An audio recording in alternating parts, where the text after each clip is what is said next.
Hi hello welcome to Suman TV. నేను మీ రోషన్. ఈరోజు మన షోకి రాబోయే గెస్ట్ గురించి చెప్పాలి అంటే ప్రేక్షకుల మధ్యలో అద్భుతమైన స్థానాన్ని సంపాదించుకున్న పాలబుగ్గల చిన్నోడు is none other than great actor Suresh garu. Please welcome.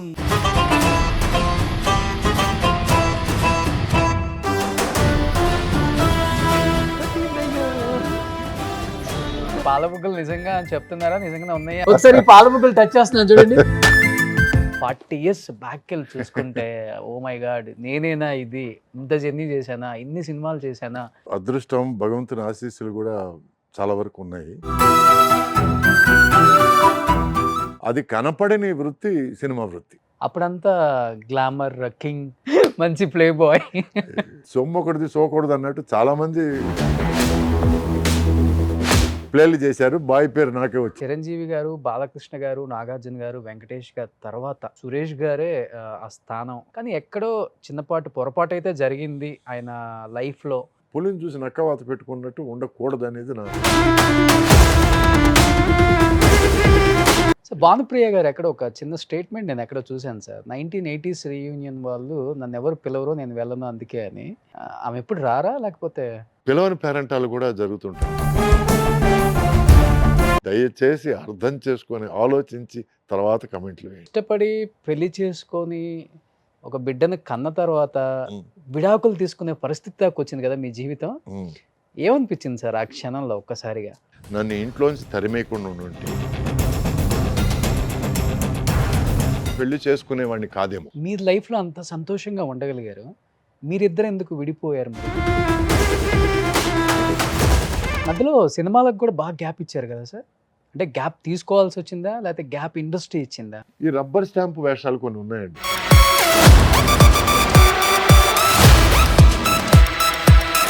Roja cinema మీరు చేయాలి, అరవింద్ స్వామి గారు కాకుండా.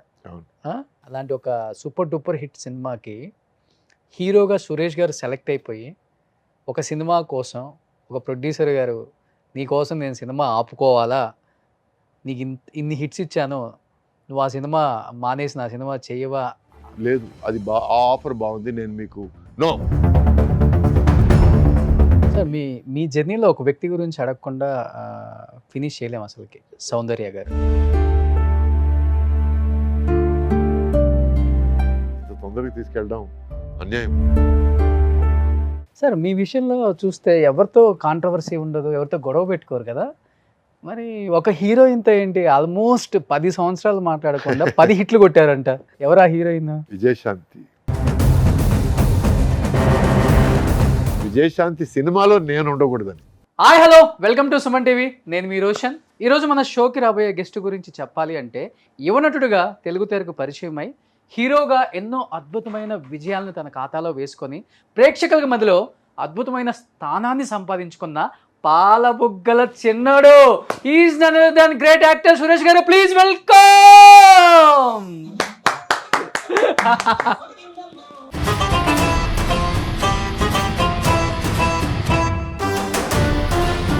సో సురేష్ గారు 6 అడుగుల ఆజాను బావుడు.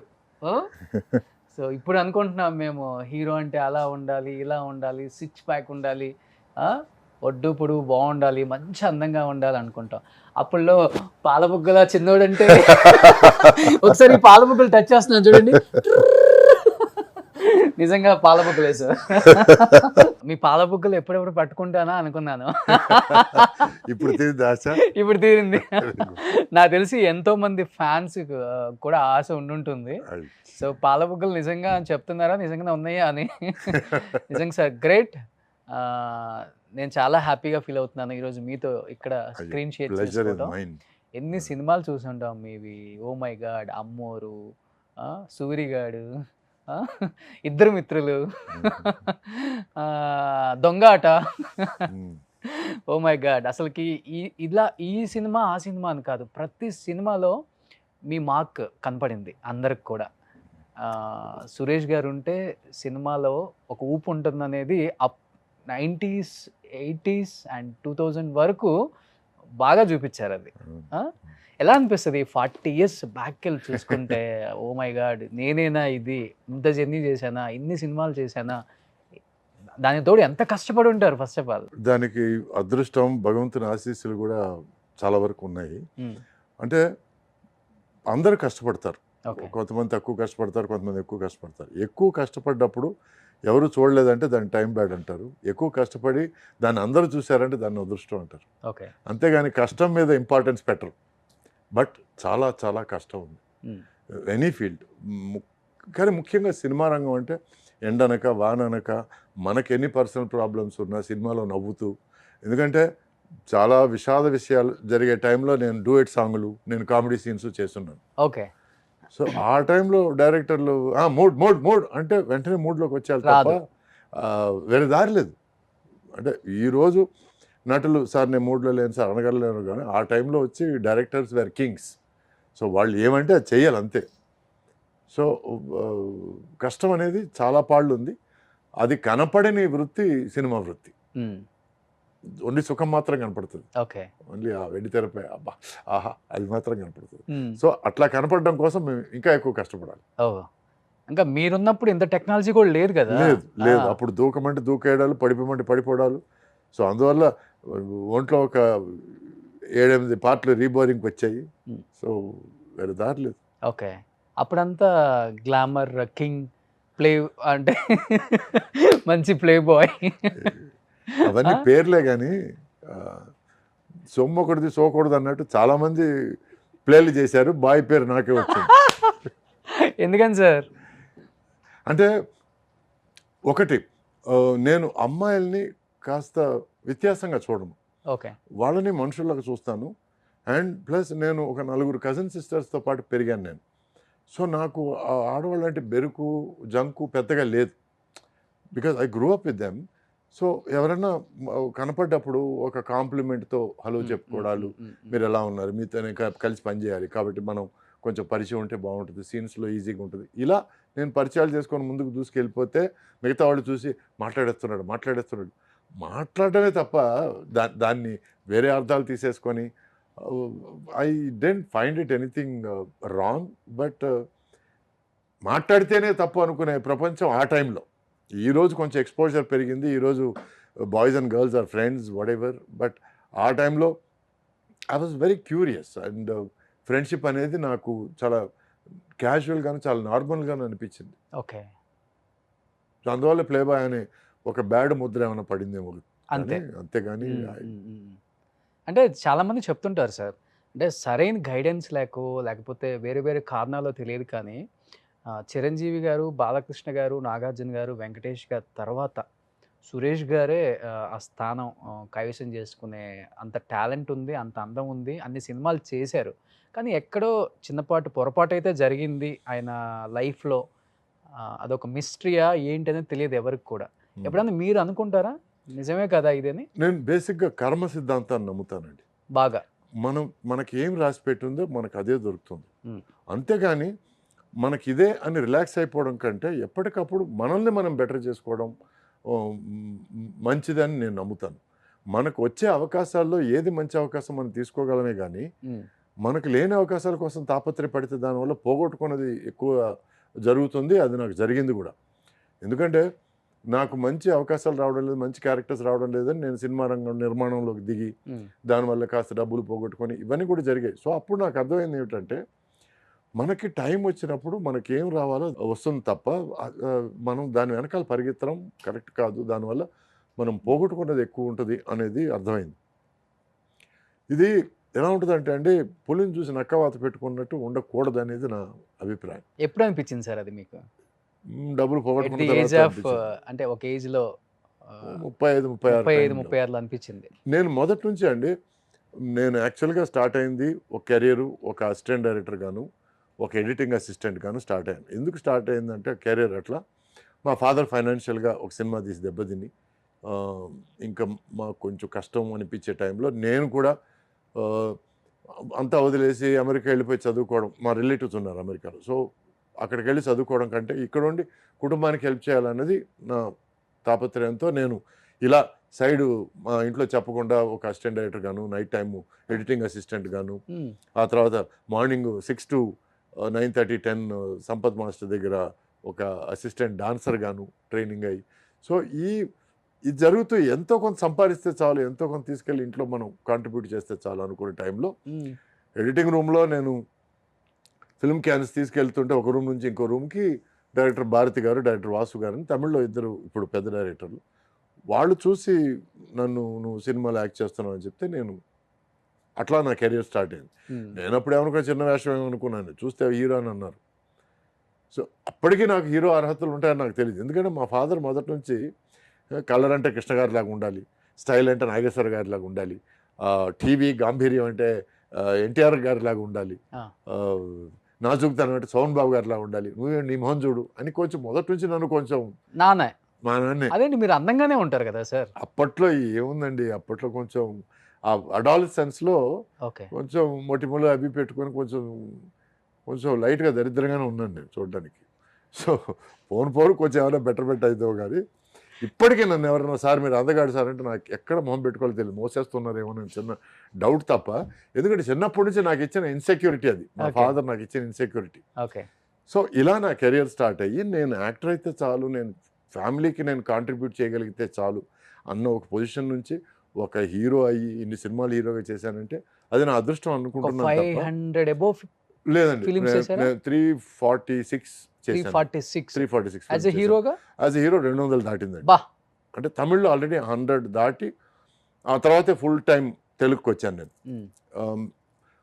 తెలుగుకు రావడానికి కారణం కూడా ఏంటంటే తమిళ్లో నేను ఎక్కడో ఒక మూస పాత్రలో ఒక lover boy hero, lover boy క్యారెక్టర్స్లో నేను మగ్గిపోతున్నాననే ఫీలింగ్ వచ్చి దాంతో నేను అటువంటి సినిమాలు నేను ఆపేయాలి, కొంచెం డిఫరెంట్ క్యారెక్టర్స్ చేయాలి, నాలో కేపబిలిటీ లేదా అనుకునే టైంలో కొంచెం తమిళల్లో కొంచెం స్టాగ్నెంట్ ఫీలింగ్ వచ్చింది. దాంతో నేను సరే ఓకే తెలుగుండి కదా మరి తెలుగులో ట్రై చేయొచ్చు కదా అని చెప్పి అప్పుడు నాయుడు గారు కలవడం జరిగింది. అప్పుడు పుట్టింటి పట్టుచీర ద్వారా మళ్ళీ బ్రేక్ వచ్చింది. సో ఇలా కెరియర్ స్టార్ట్ అయిన నేను మొదటి నుంచి యాక్టర్గా ఎలా రాణించాలని ఆలోచించాను తప్ప నేను హీరోగా ఎలా రాణించాలి, హీరోగా ఎలా వెలగాలి, హీరోగా ఎలా మెలగాలి, హీరోగా ఎలా జనాన్ని చూసా అనుకో అది నాకు ఫస్ట్ నుంచి లేదండి. అందుకే మీరు చూస్తే నేను అక్కడక్కడ సినిమాల్లో కామెడీ చేశాను, అక్కడక్కడ లేడీస్ సినిమాలు చేశాను, అప్పుడప్పుడు విలన్ పాత్రలు చేశాను. ఇప్పుడు సూరిగాడిలో నెగిటివ్ పాత్ర, ఇద్దరుముత్తుల్లో నెగిటివ్ పాత్ర, ఆ తర్వాత దొంగాటలో నెగిటివ్, ఆ తర్వాత నాయుడు గారి సినిమా ఒక సినిమా ఉంది సుమన్తో చేశాను నేను, ఆ సినిమా నెగిటివ్ క్యారెక్టర్, దాంట్లో మంచి పేరు వచ్చింది.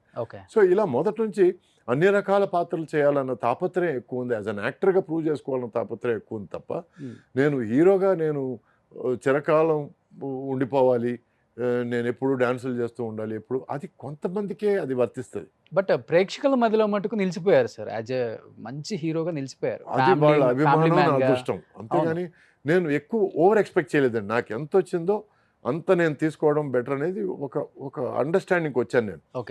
ఇంకా మంచి రోల్స్ చేయాలి, ఇంకా మంచి పర్ఫార్మెన్స్ చేయాలని ఎప్పుడైతే నేను కథలు ఎంచుకొని నేను సినిమాలు తీయాలనుకున్నానో, ఇక్కడ ఇండస్ట్రీలో ఎలా ఉంటుందంటే మీరు ఒకటి ఆలోచిస్తే పక్కన 10 మంది ఉంటారండి, ఇది కరెక్ట్ కాదండి, మాస్ కోసం ఇది చేయాలండి, క్లాస్ కోసం ఇది చేయాలి, చెడగొట్టే వాళ్ళు ఎక్కువ ఉంటారు. సో మనం ఒక సినిమా తీయాలి, ఈ కథ ఇలాగే అనుకోవడానికి మధ్యలో ఆటంకాలు చాలా ఉంటాయి. ఈ ఆటంకాలు నాకు చాలా జరిగాయి, దానివల్ల డబ్బులు పోగొట్టుకునే పరిస్థితి ఏర్పడింది. అప్పటి నుంచి నేను మనం హీరోగా మనం సినిమాలు తీసుకుంటే దాన్ని బయర్స్ కానీ వేరే దాన్ని కమర్షియల్గా వాడుకునే వాళ్ళు ఎక్కువ వాడుకోవచ్చు అనే ఆలోచన వచ్చింది, అని నిర్ధారణ వచ్చింది. సో దాంతో నేను హీరోగా నేను సినిమాలు చేయకూడదు, ఒకవేళ నేను సినిమాలు చేస్తే కథ నమ్ముకొని మంచి కథను ఎన్నుకొని ఎవరితోనైనా చేయొచ్చు అనే ఫీలింగ్ నాకు కలిగింది. ఆ నిర్ధారణకు వచ్చాను నేను. సార్ అంటే ఇప్పుడు నాగార్జున గారు, వెంకటేష్ గారు, చిరంజీవి గారు, బాలకృష్ణ గారు, ఈ నలుగురు 4 పిల్లర్స్ అని చెప్తారు. కృష్ణ గారు, కృష్ణరాజు గారు, ఎన్టీఆర్, ఏఎన్ఆర్ గారు తర్వాత వాళ్ళ తర్వాత మటుకు పీక్లో ఉంది మీరు, సుమన్ గారు, భానుచంద్ర గారు, వినోద్ కుమార్ గారు, ఒక 5-6 మంది హీరోస్ ఉన్నారు. మీ మధ్యలో ఎలా ఉండేది? హెల్దీగా ఉండేదా కాంపిటీషన్? లేకపోతే ఒకళ్ళకొకళ్ళు, అంటే మీరు అందంగా ఉంటారు, సుమన్ గారు అందంగా ఉంటారు, వినోద్ గారు సేమ్ హైట్, అసలు మిమ్మల్ని ఒకరికొకరిని ఎవరు తక్కువ అని చెప్పలేము. అంటే చాలా హెల్తీగా ఉండేది. But at the same time ఇట్లా మీరు సుమన్ గారు చేయాలి, మీరు వినోద్ కుమార్ గారు చేయాలి, మీరు భానుచంద్ర గారు చేయాలంటే ముందు కథ ఏమిటి, క్యారెక్టర్ ఏమిటి, మనల్ని డామినేట్ చేసే క్యారెక్టరైజేషన్ ఉందా, లేకపోతే మనకి ఈక్వల్ పాత్ర ఉందా, ఇది ముఖ్యంగా తీసుకున్నాం మేము. ఎందుకంటే ఒక్కోసార్లు ఏమవుతాయంటే ఒక డైరెక్టర్కి ఒక హీరో ఎక్కువ నచ్చి, సరే ఈ హీరోకి ఇంకో సపోర్టింగ్ హీరో అంటే బాగుంటుందని మనల్ని వాడుకోవడానికి ట్రై చేయడాలు, ఇవన్నీ ఎందుకు అనేది మ్యాక్సిమం అవాయిడ్ చేశాను తప్ప. బట్ నాయుడు గారి సినిమాలో నేను సుమన్తో పరువు ప్రతిష్ట అనే సినిమా చేశాను. అదే నేను చెప్పిన సినిమా నెగిటివ్ క్యారెక్టర్. నాకు గుహనాథ్ అనే డైరెక్టర్ అండి, తమిళ డైరెక్టరు. తను నాకేం చెప్పాడంటే, నీకు స్క్రీన్ టైం తక్కువ ఉంటుంది, బట్ నువ్వు డెఫినెట్గా నువ్వు బాగా పర్ఫామ్ చేస్తే ఇంపాక్ట్ ఇవ్వగలవు అని ఒక 4 సీన్లు చూపించాడండి, చదివి చెప్పాడు. ఆయన చాలా ఇంప్రెస్ అయ్యాను నేను. ఎందుకంటే ఒక తండ్రి ఎవరో తెలియని ఒక క్యారెక్టరు, ఆ తర్వాత తండ్రి ఎవరో తెలిసిన తర్వాత కూడా తండ్రి తను అక్నాలెడ్జ్ చేయని క్యారెక్టర్. సో బాస్టర్డ్ నలుగురి చేత పిలిపించుకున్నాను, సొంత తండ్రి చేత వెధవా చెత్త అని పిలిపించుకోవడం పెద్ద ఏముంది అనే టైప్ క్యారెక్టర్. అది కొంచెం రిబల్ క్యారెక్టర్. సో అటువంటి క్యారెక్టర్లు నేను బాగా నచ్చి చేశాను. ఎందుకంటే it doesn't matter what the screen time is, as long as పర్ఫార్మెన్స్కి మనకు స్కోప్ ఉన్నప్పుడు. అలాగే ఇద్దరు మిత్రులు కూడా నంబర్ 1 చిరంజీవి గారితో కలిసి చేయడం. అప్పటి వరకు నేను చిరంజీవి గారితో చేయగలనా అనే ఫీలింగ్ ఉన్నది. అటువంటిది నాకు ఆ సినిమాలో ఇంపార్టెంట్ క్యారెక్టర్. అప్పటికి ఆయనతో చేసేటప్పటికి చాలా సినిమాలు చేస్తున్నాను. బట్ మొదట చిరంజీవి గారు అంటే చిన్న ఒక ఫ్యాన్ ఫీలింగ్ కూడా. అయ్యో చాలా.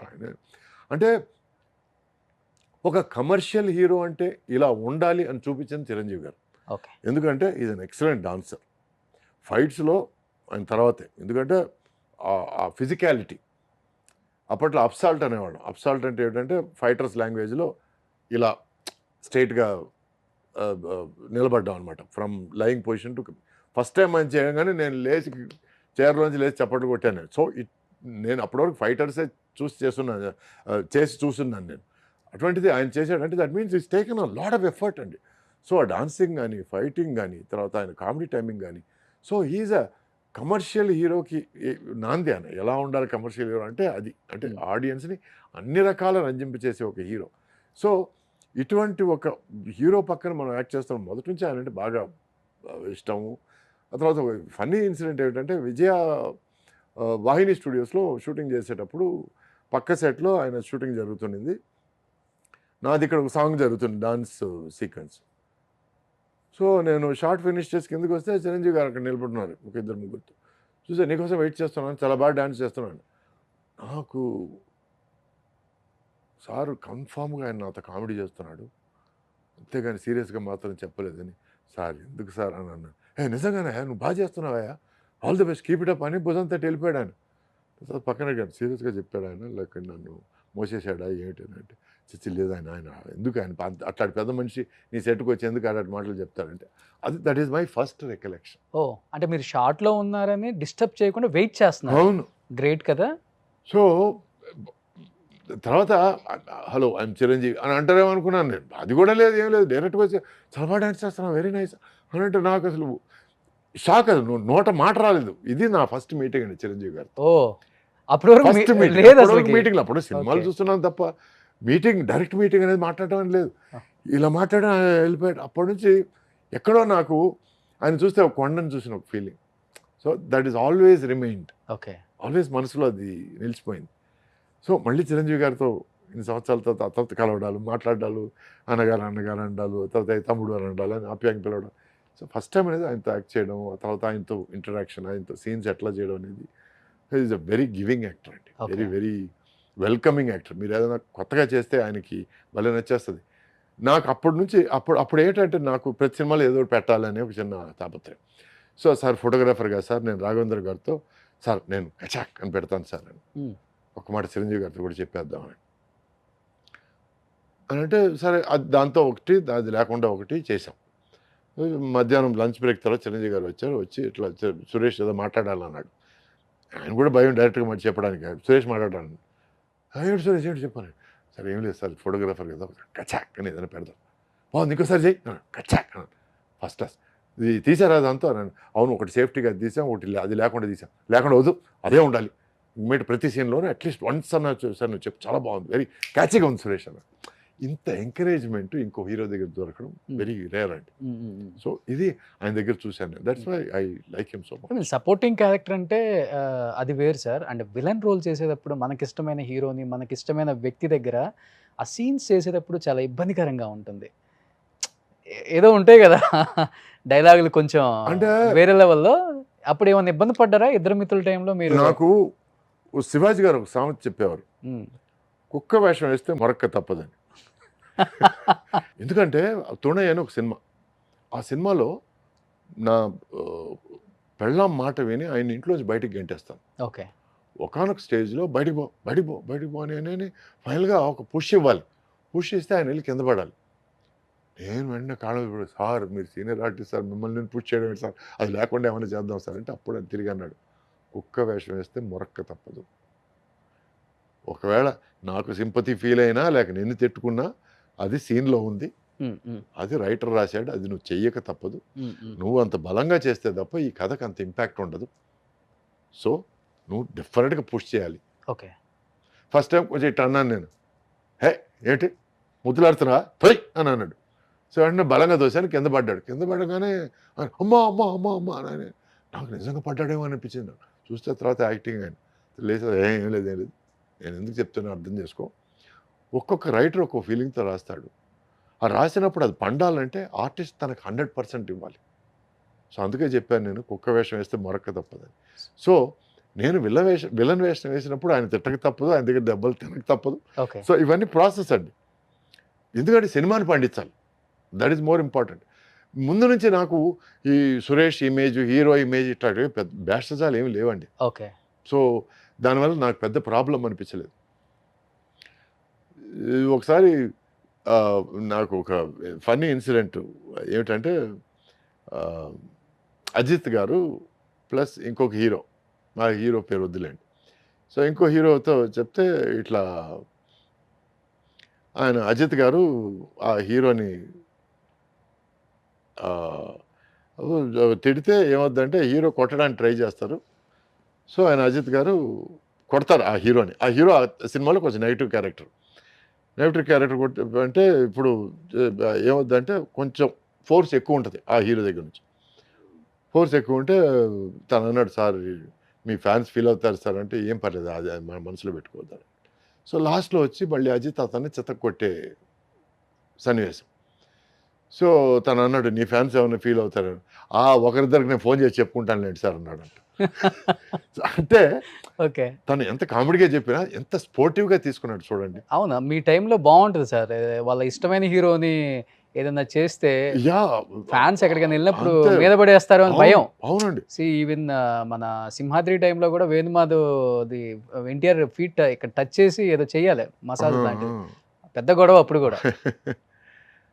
నాకు సూర్యగాడి సినిమా తర్వాత ఎంతమంది తిట్టుకున్నారో. నేను రాజమండ్రి ట్రైన్ దిగి షూటింగ్కి వెళ్ళడానికి చూస్తే అదో సచ్చినోడు వచ్చాడు, వాళ్ళ ఆయన సరిగ్గా చూసుకోకపోతే అమ్మా నాన్న వదిలేసే ఎదవా అని నన్ను పబ్లిక్గా తిట్టారు. ఆ తర్వాత నాకు స్ట్రైక్ అయ్యి, అమ్మో సూర్యగాడు ఇప్పుడే రిలీజ్ కాదు, కొంచెం జాగ్రత్త ఉండాలి మరి. ఇంపాక్ట్ ఎక్కువ ఉంటుంది ఓన్ చేసుకుంటారు వాళ్ళు.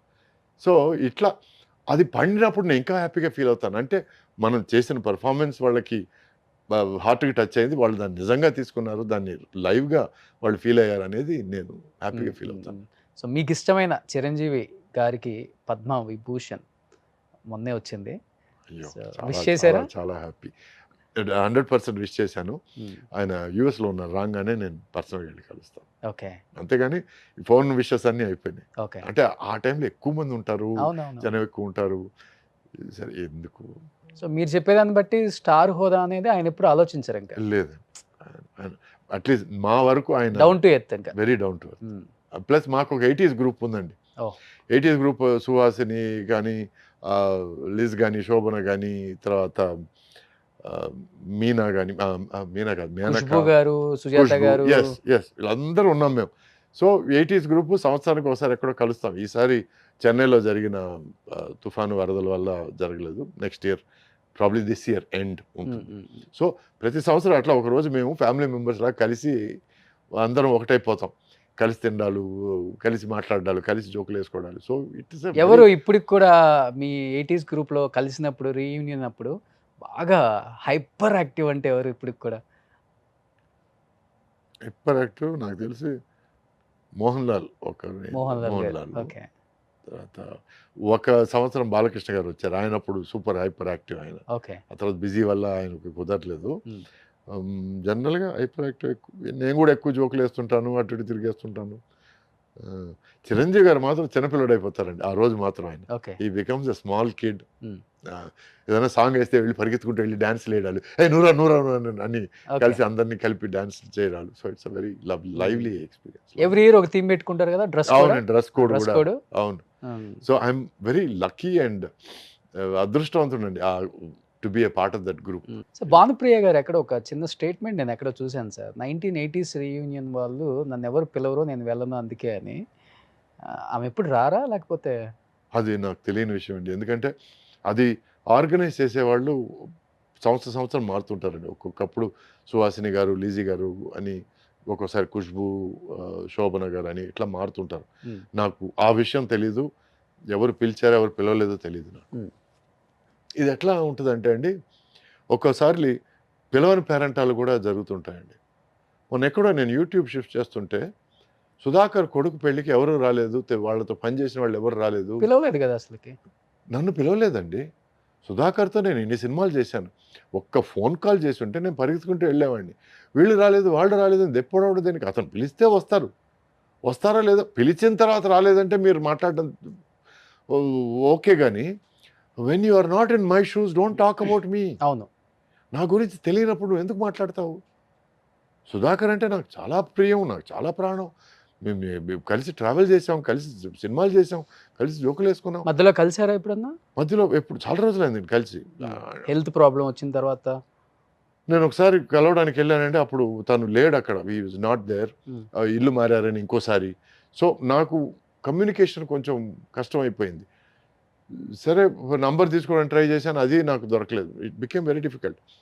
మొన్న ఫోటోలు చూసి అరే! సుధాకర్ లాగా ఉన్నాడు కొడుకు కూడా బాగున్నాడే అని అనుకోని, ఆ తర్వాత దాంట్లోంచి జనరల్‌గా అండి మనం యూట్యూబ్‌లోకి వెళ్తే అదొక ఎలుగు గొంతులాగా ఒక టాపిక్ నుంచి ఒక టాపిక్ వెళ్తూనే ఉంటది. సో ఇట్లా చూసాను నేను. ఎవరు రాలేదు. వాట్ ఈస్ దిస్ నాన్‌సెన్స్ అని ఎవరో మాట్లాడేస్తున్నారు. నాకు పిలిస్తే కదండీ రావడానికి. సో ఇట్లా తెలియని వాళ్ళు కూడా మాట్లాడేస్తుంటారు. I would really like to tell them, దయచేసి అర్థం చేసుకొని ఆలోచించి తర్వాత కమెంట్లు వేయండి ప్లీజ్. సో అందరు కొడుకుల పెళ్లి, వారసుల పెళ్లిళ్ళు జరుగుతా ఉన్నాయి వరుసగా. సురేష్ గారి మా కొడుకు పెళ్లి అయిపోయిందండి. అయిపోయిందా? అయిపోయింది. 2019లో ఓకే. అమెరికాలో పెళ్లి 3 years back. 3 years back. America కోడలా? ఇండియా కోడలా? అమెరికా కోడలండి. తెల్లమ్మాయి. ఓకే. అంటే రాజు మెచ్చింది రంభ అంటారు. అంతే సార్. సరే వాడికి నచ్చింది వాడు చేసుకుంటా అన్నాడు. ఓకే. వాడి లైఫ్లో నేను ఎక్కువ ఒకే ఒక విషయం మాత్రం ఇంటర్ఫియర్ అని ఏంటంటే, నువ్వు ఎంబీఏ మాత్రం ఎట్టి పరిస్థితుల్లో ఫినిష్ చేయాలి.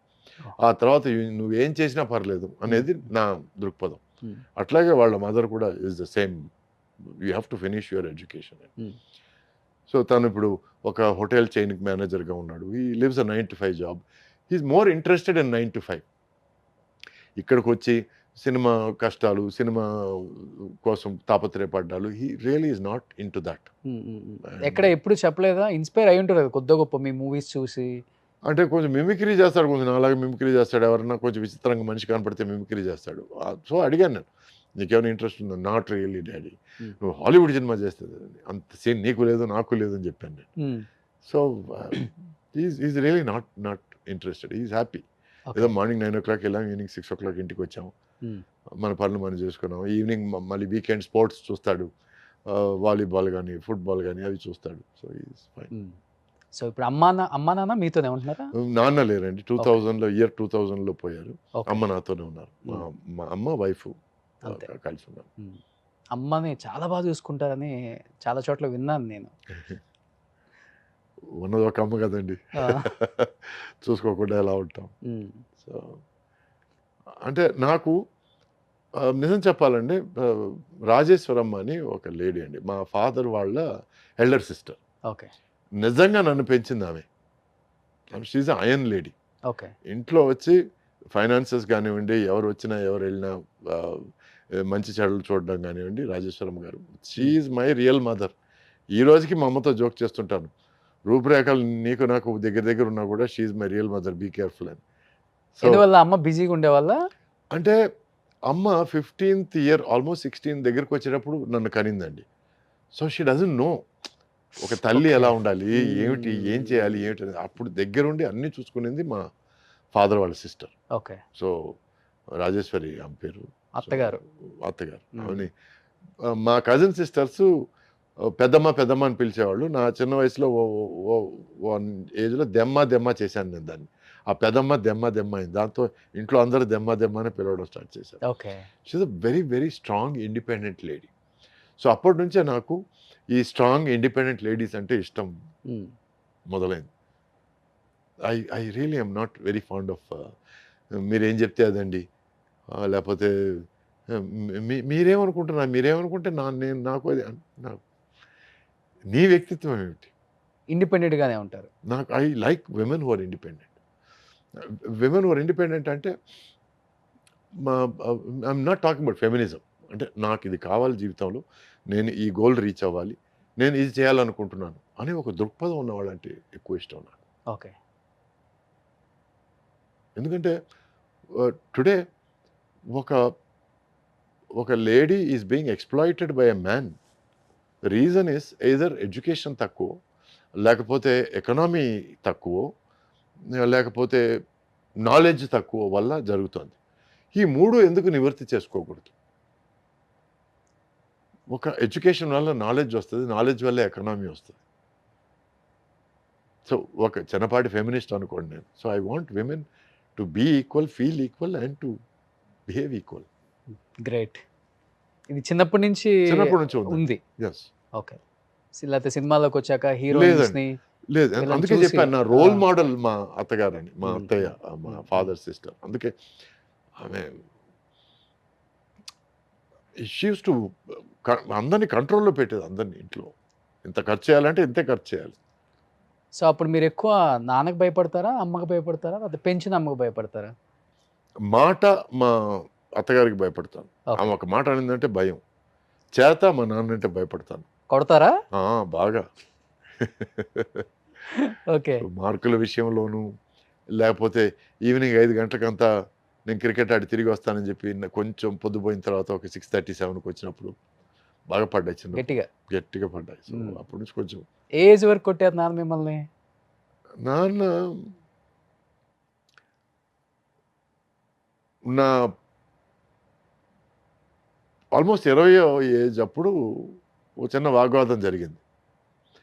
నీ కజిన్ సిస్టర్ని ఎట్టి పరిస్థితుల్లో పెళ్లి చేసుకోవాలన్నప్పుడు నేను చెప్పాను, నేను తను అలా చూడలేదు, నేను తను పెళ్లి చేసుకోలేను, నా మనసులో వేరే ఒక అమ్మాయి ఉంది అని అన్నప్పుడు ఆయన కోపం వచ్చి, నువ్వు పెళ్లి చేసుకుంటావా సస్తావా అంటే చేసుకోవాలి.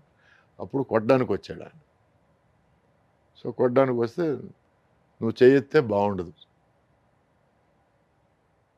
అని చిన్న వార్నింగ్ లాగా ఇచ్చాను. మా అమ్మ వచ్చి నన్ను కోప్పడి తోసేసి, ఎంత ధైర్యం నీకు, మీ ఫాదర్కి ఎదురు మాట్లాడతావని. ఆ రోజు ఇంట్లోంచి బయటకు వచ్చాను, గొడవ. So that was the last day మా నాన్న కొట్టబోవడం. ఓకే. ఆ తర్వాత 10 సంవత్సరాల తర్వాత ఆయన సారీ చెప్పడాలు అవన్నీ అయిపోయాయి. బట్ అమ్మ అంటే ప్రాణం కదా? అమ్మ అంటే బాగా ఇష్టం. బాగా. అంటే ముఖ్యంగా మన తెలుగు కల్చర్ ఏంటంటే, తల్లిని బాగా చూసుకున్నవాడు భార్యనైతే చాలా బాగా చూసుకుంటాడు అపురూపంగా. ఇద్దరిని 2 కళ్ళగా భావిస్తారు అంటారు. సార్, ఇష్టపడి పెళ్లి చేసుకొని ఒక బిడ్డను కన్న తర్వాత విడాకులు తీసుకునే పరిస్థితి దాకా వచ్చింది కదా మీ జీవితం.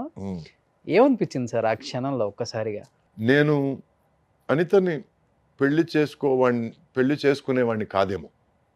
ఒకవేళ మా ఫాదర్ అట్లా ఎక్స్ట్రీమ్ స్టెప్ తీసుకొని నన్ను ఇంట్లోంచి తరిమేయకుండా ఉంటే, నేను వెళ్ళి ఫ్రెండ్ ఇంట్లో ఉండడము, అట్లా ఇట్లా గాలికి వదిలేయడం ఇష్టం లేక అనిత వాళ్ళ తల్లిదండ్రులు, నువ్వు మా ఇంట్లోనే ఉండు, ఒక ఎంగేజ్మెంట్ చేసుకొని ఇక్కడే ఉండు అని అండాలు. ఆ తర్వాత మీరు అందరికీ తెలిసిపోయింది, పెళ్లి చేసుకుంటే బెటర్ ఏమో అని అండాలు. సో ఇట్లా నా ప్రమేయం లేకుండా కొన్ని విషయాలు ఫాస్ట్గా జరిగిపోయాయి. కోపంలో జరిగినాయి అవి? అవును. అదే మా ఫాదరు కొంచెం ఓకే, మనం దీని గురించి మాట్లాడదాము, నువ్వు ప్రేమిస్తున్నా అన్నావు కదా, టైం తీసుకో, ఒకవేళ మీ ఇద్దరికి సింక్ అవుతుంది, సెట్ అవుతుందని ఒక 6 నెలల తర్వాత, సంవత్సరాల తర్వాత అనిపిస్తే అప్పుడు పెళ్లి చేసుకో. 20-21కి ఏమిట్రా పెళ్ళి అని ఒక మాట అనుంటే అంత దూరం వెళ్ళుండేది కాదు. అండ్ నిజానికి పెళ్లి చేసుకునే టైంకి నా వయసు 21, తన వయసు 18. సో ఈ వయసులో వచ్చి సెట్ కాని వయసులండి. మనకేం కావాలి, మన దారి ఏది, మనం ఏం దారి తీసుకోవాలి. I want education, I want a job, I want an independent life అనే దారి, లేక I want to adjust to my husband, నాకు మా హస్బెండ్ ఏం చేస్తే నాకు అది ఓకే, నేను తనకు సపోర్ట్గా ఉంటే చాలు అనే ఒక దారి. ఇట్లా చాలా దారులు ఉన్నాయండి లైఫ్లో. నాకు ఏ దారి కావాలని డిసైడ్ చేసుకోవడం తెలియని ఒక వయసు అది, 18 అనడం. టీనేజ్. ఒక మగవాడికి 21 అనేది టీనేజ్ కంటే తక్కువ. ఎందుకంటే మగవాడికి మెచ్యూరిటీ వచ్చేది 30-32 టైంలో వస్తుందండి. అప్పటి వరకు వాడు పిల్లకాకే. సో మా ఇద్దరికి మెచ్యూరిటీ లేని టైంలో కొన్ని. అప్పటికి ఇండస్ట్రీకి రాలేదు ఎవరు? మీరు. నేను ఆల్రెడీ వచ్చాను, 17 ఏట వచ్చాను. వచ్చేసారు. ఓకే. అప్పటికి హీరో, రొమాంటిక్ సినిమాలు అవి చేస్తున్నాను, బిజీగా కొద్ది ఉన్నాను. గొప్ప అసలు లైఫ్ అంటే ఏంటి అర్థమై ఉంటుంది కదా, ప్రపంచంలో తిరుగుతున్నారు కదా అక్కడ ఇక్కడ. అవును, టోటల్గా లైఫ్లో సక్సెస్ల కంటే దెబ్బల దగ్గర నుంచి చాలా నేర్చుకున్నాను. ఎందుకంటే success doesn't teach you much, failures only teach you a lot. Okay. So ఇట్లా నా ప్రమేయం లేకుండా ఒక రోడ్ రోలర్ పరిస్థితి, జీవితం అనేది ఒక రోడ్ రోలర్ అయిపోయి, ఓకే పెళ్లి చేసుకుంటే తప్ప వేరే దారి లేదు, ఎందుకంటే ఆ అమ్మాయి పేరు కూడా చెడిపోతుంది. సో పెళ్లి చేసుకొని చట్టబద్ధంగా కొన్ని విషయాలు చేయాలని పెళ్లి చేసుకోవడాలు జరిగింది. పెళ్లి అయిన తర్వాత నుంచి ఏమైందంటే తను సినిమా ఇండస్ట్రీ నుంచి ఒక చిన్న డిస్కనెక్ట్ స్టార్ట్ అయింది. డిస్కనెక్ట్ అంటే I'm not very happy with film people, అది ఇది all they talk about the cinema అండాలు. నాకు అప్పుడు సినిమా ఫ్రెండ్స్ ఎక్కువయ్యారు పెళ్లి తర్వాత. ఎవరు కథల గురించి మాట్లాడడం, కొంతమంది ప్రొడక్షన్ల గురించి మాట్లాడడం, కొంతమంది డైరెక్షన్ గురించి మాట్లాడడం, కొంతమంది ఆర్టిస్ట్ గురించి, గాడ్ ఫాదర్లు ఈ పర్ఫార్మెన్స్ ఇట్లా ఉంది, ఈ పర్ఫార్మెన్స్. నాకు ఎక్కువ అటువంటి ఒక ఫ్రెండ్షిప్ కానీ అటువంటి వాతావరణం ఎక్కువ రుచించింది. అప్పుడు ఇంకా ఆఫీసులు కూడా లేవు, ఇంటికి వచ్చేస్తారు ఎక్కువ. అవును, ఎస్. సో నాకు మీరు ఇంటికి వస్తే అదే విషయాలు మాట్లాడతారు, నాకు బోర్ కొడతాను, నాకు టాపిక్ లేవు, నాకు ఐ వాంట్ అదర్ ఫ్రెండ్స్ అన్నప్పుడు నేను ట్రై చేశాను సినిమా ఇండస్ట్రీ బయట ఫ్రెండ్స్ కోసం. ఎందుకంటే మేము ఇమ్మడాలని. బయట ఫ్రెండ్స్ వాళ్ళు మాట్లాడేది నాకు డిస్కనెక్ట్గా ఉంది. వాళ్ళు ఏదో కంపెనీ గురించి, ఒక ఆఫీస్ గురించి, వాటి గురించి మాట్లాడితే, లేకపోతే షేర్ల గురించి మాట్లాడితే అది నాకు సింక్ అవ్వలేదు. సో ఇట్లా ఒక చిన్న నాన్ సింక్లోనే కొంచెం వెళ్ళి మేము కొంచెం మా మధ్య డిస్టెన్స్ ఏర్పడుతుంది అనగానే వెంటనే వాళ్ళ తల్లిదండ్రులు మా తల్లిదండ్రులు ఎంటర్ అయిపోయి వాళ్లకున్న అపార తెలివితేటలతో ఒక బిడ్డ పుడితే అన్నీ సరైపోతాయి అని ఒక సలహా ఇచ్చి మా ఇద్దరిని ఫోర్స్ చేసి అంటే మీరు సొసైటీ ఏమంటుంది, వీళ్ళు ఏమంటారు, వాళ్ళు ఏమంటారు, అది ఇది చెప్పి మొత్తానికి have a child, have a baby అని. సరే ఓకే, ఇద్దరం ఓకే, ఒకరంటే ఒకరికి ఇష్టమే, కానీ ఎక్కడో మా దారులు వేరవుతున్నాయి. సరే okay, will make one last minute effort, at least parents కోసం అన్న ఎఫర్ట్ తీసుకుందామని we had a child, Nikhil వాడి పేరు. ఆ రోజు నుంచి వాడు పుట్టినరోజు నా జీవితంలో అతి సంతోషమైన రోజు. ఈ రోజు వరకు I'm very happy that he's my son, is wonderful human being. మీ లైఫ్లో అంత సంతోషంగా ఉండగలిగారు, మీరిద్దరు ఎందుకు విడిపోయారు మరి? అదే చెప్పొస్తున్నాను కదా. బిడ్డ పుట్టిన తర్వాత ఏమైందంటే she started feeling a lot of pressure. ఎందుకు ప్రెషర్ అంటే కరెక్ట్గా అప్పుడే నేను భయంకరంగా బిజీ అయ్యాను. ఓకే. అసలు రోజుకు 3 షూటింగ్లు. మార్నింగ్ వచ్చి 6 గంటలకి రెడీ అవ్వడం స్టార్ట్ అయితే 7 to 1 ఒక షూటింగ్, 2 to 9 ఒక షూటింగ్, 9 నుంచి మార్నింగ్ 3 వరకు ఒక షూటింగ్. సో ఎంత పని మనిషి ఉన్నా, ఎంత ఉన్నా కూడా అట్లీస్ట్ ఉన్న భారం, ఉన్న రెస్పాన్సిబిలిటీ నా మీద పడిపోయింది. నన్ను ఒంటరిగా వదిలేసి తను he's with people, he's doing his thing అనే ఒక చిన్న ఫీల్లో ఇంకా కొంచెం డిస్టెన్స్ స్టార్ట్ అయింది. అప్పుడు నేను సినిమాలు తగ్గించుకొని I try to spend more time, but అప్పటికే దెర్ వాజ్ సమ్ చీలిక ఏర్పడిపోయింది. So that was the time.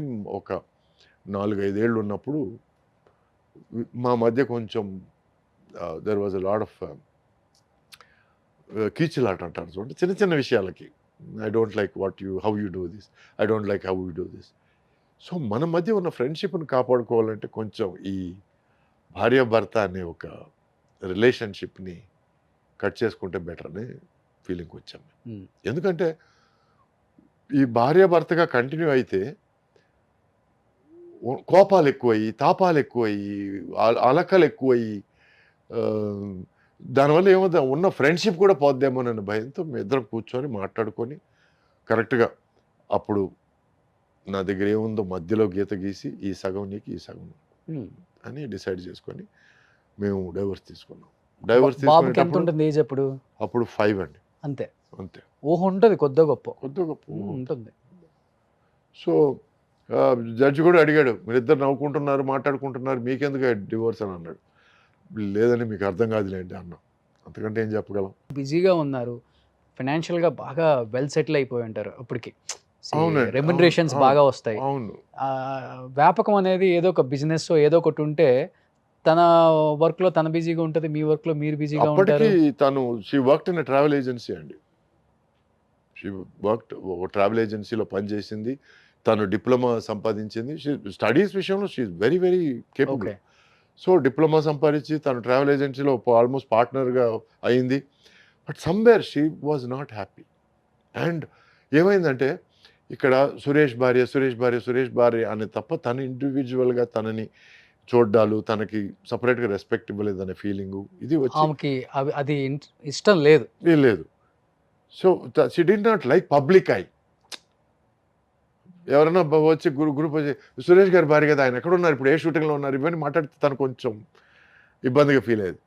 So నేను ఇక్కడ ఉండడం కంటే నేను అమెరికా వెళ్ళిపోయి అక్కడ ఏదైనా జాబ్ చూసుకుంటే బాగుంటుంది, మన బాబుకి కూడా అక్కడ లైఫ్ బాగుంటుంది కదా, ఇట్లా స్టార్ట్ అయ్యి ఎక్కడో ఇంకా నేను అమెరికా వెళ్ళిపోతే బెటర్ అని బట్ అది విడాకులు లేకుండానే వెళ్ళిపోవచ్చు కదా సార్.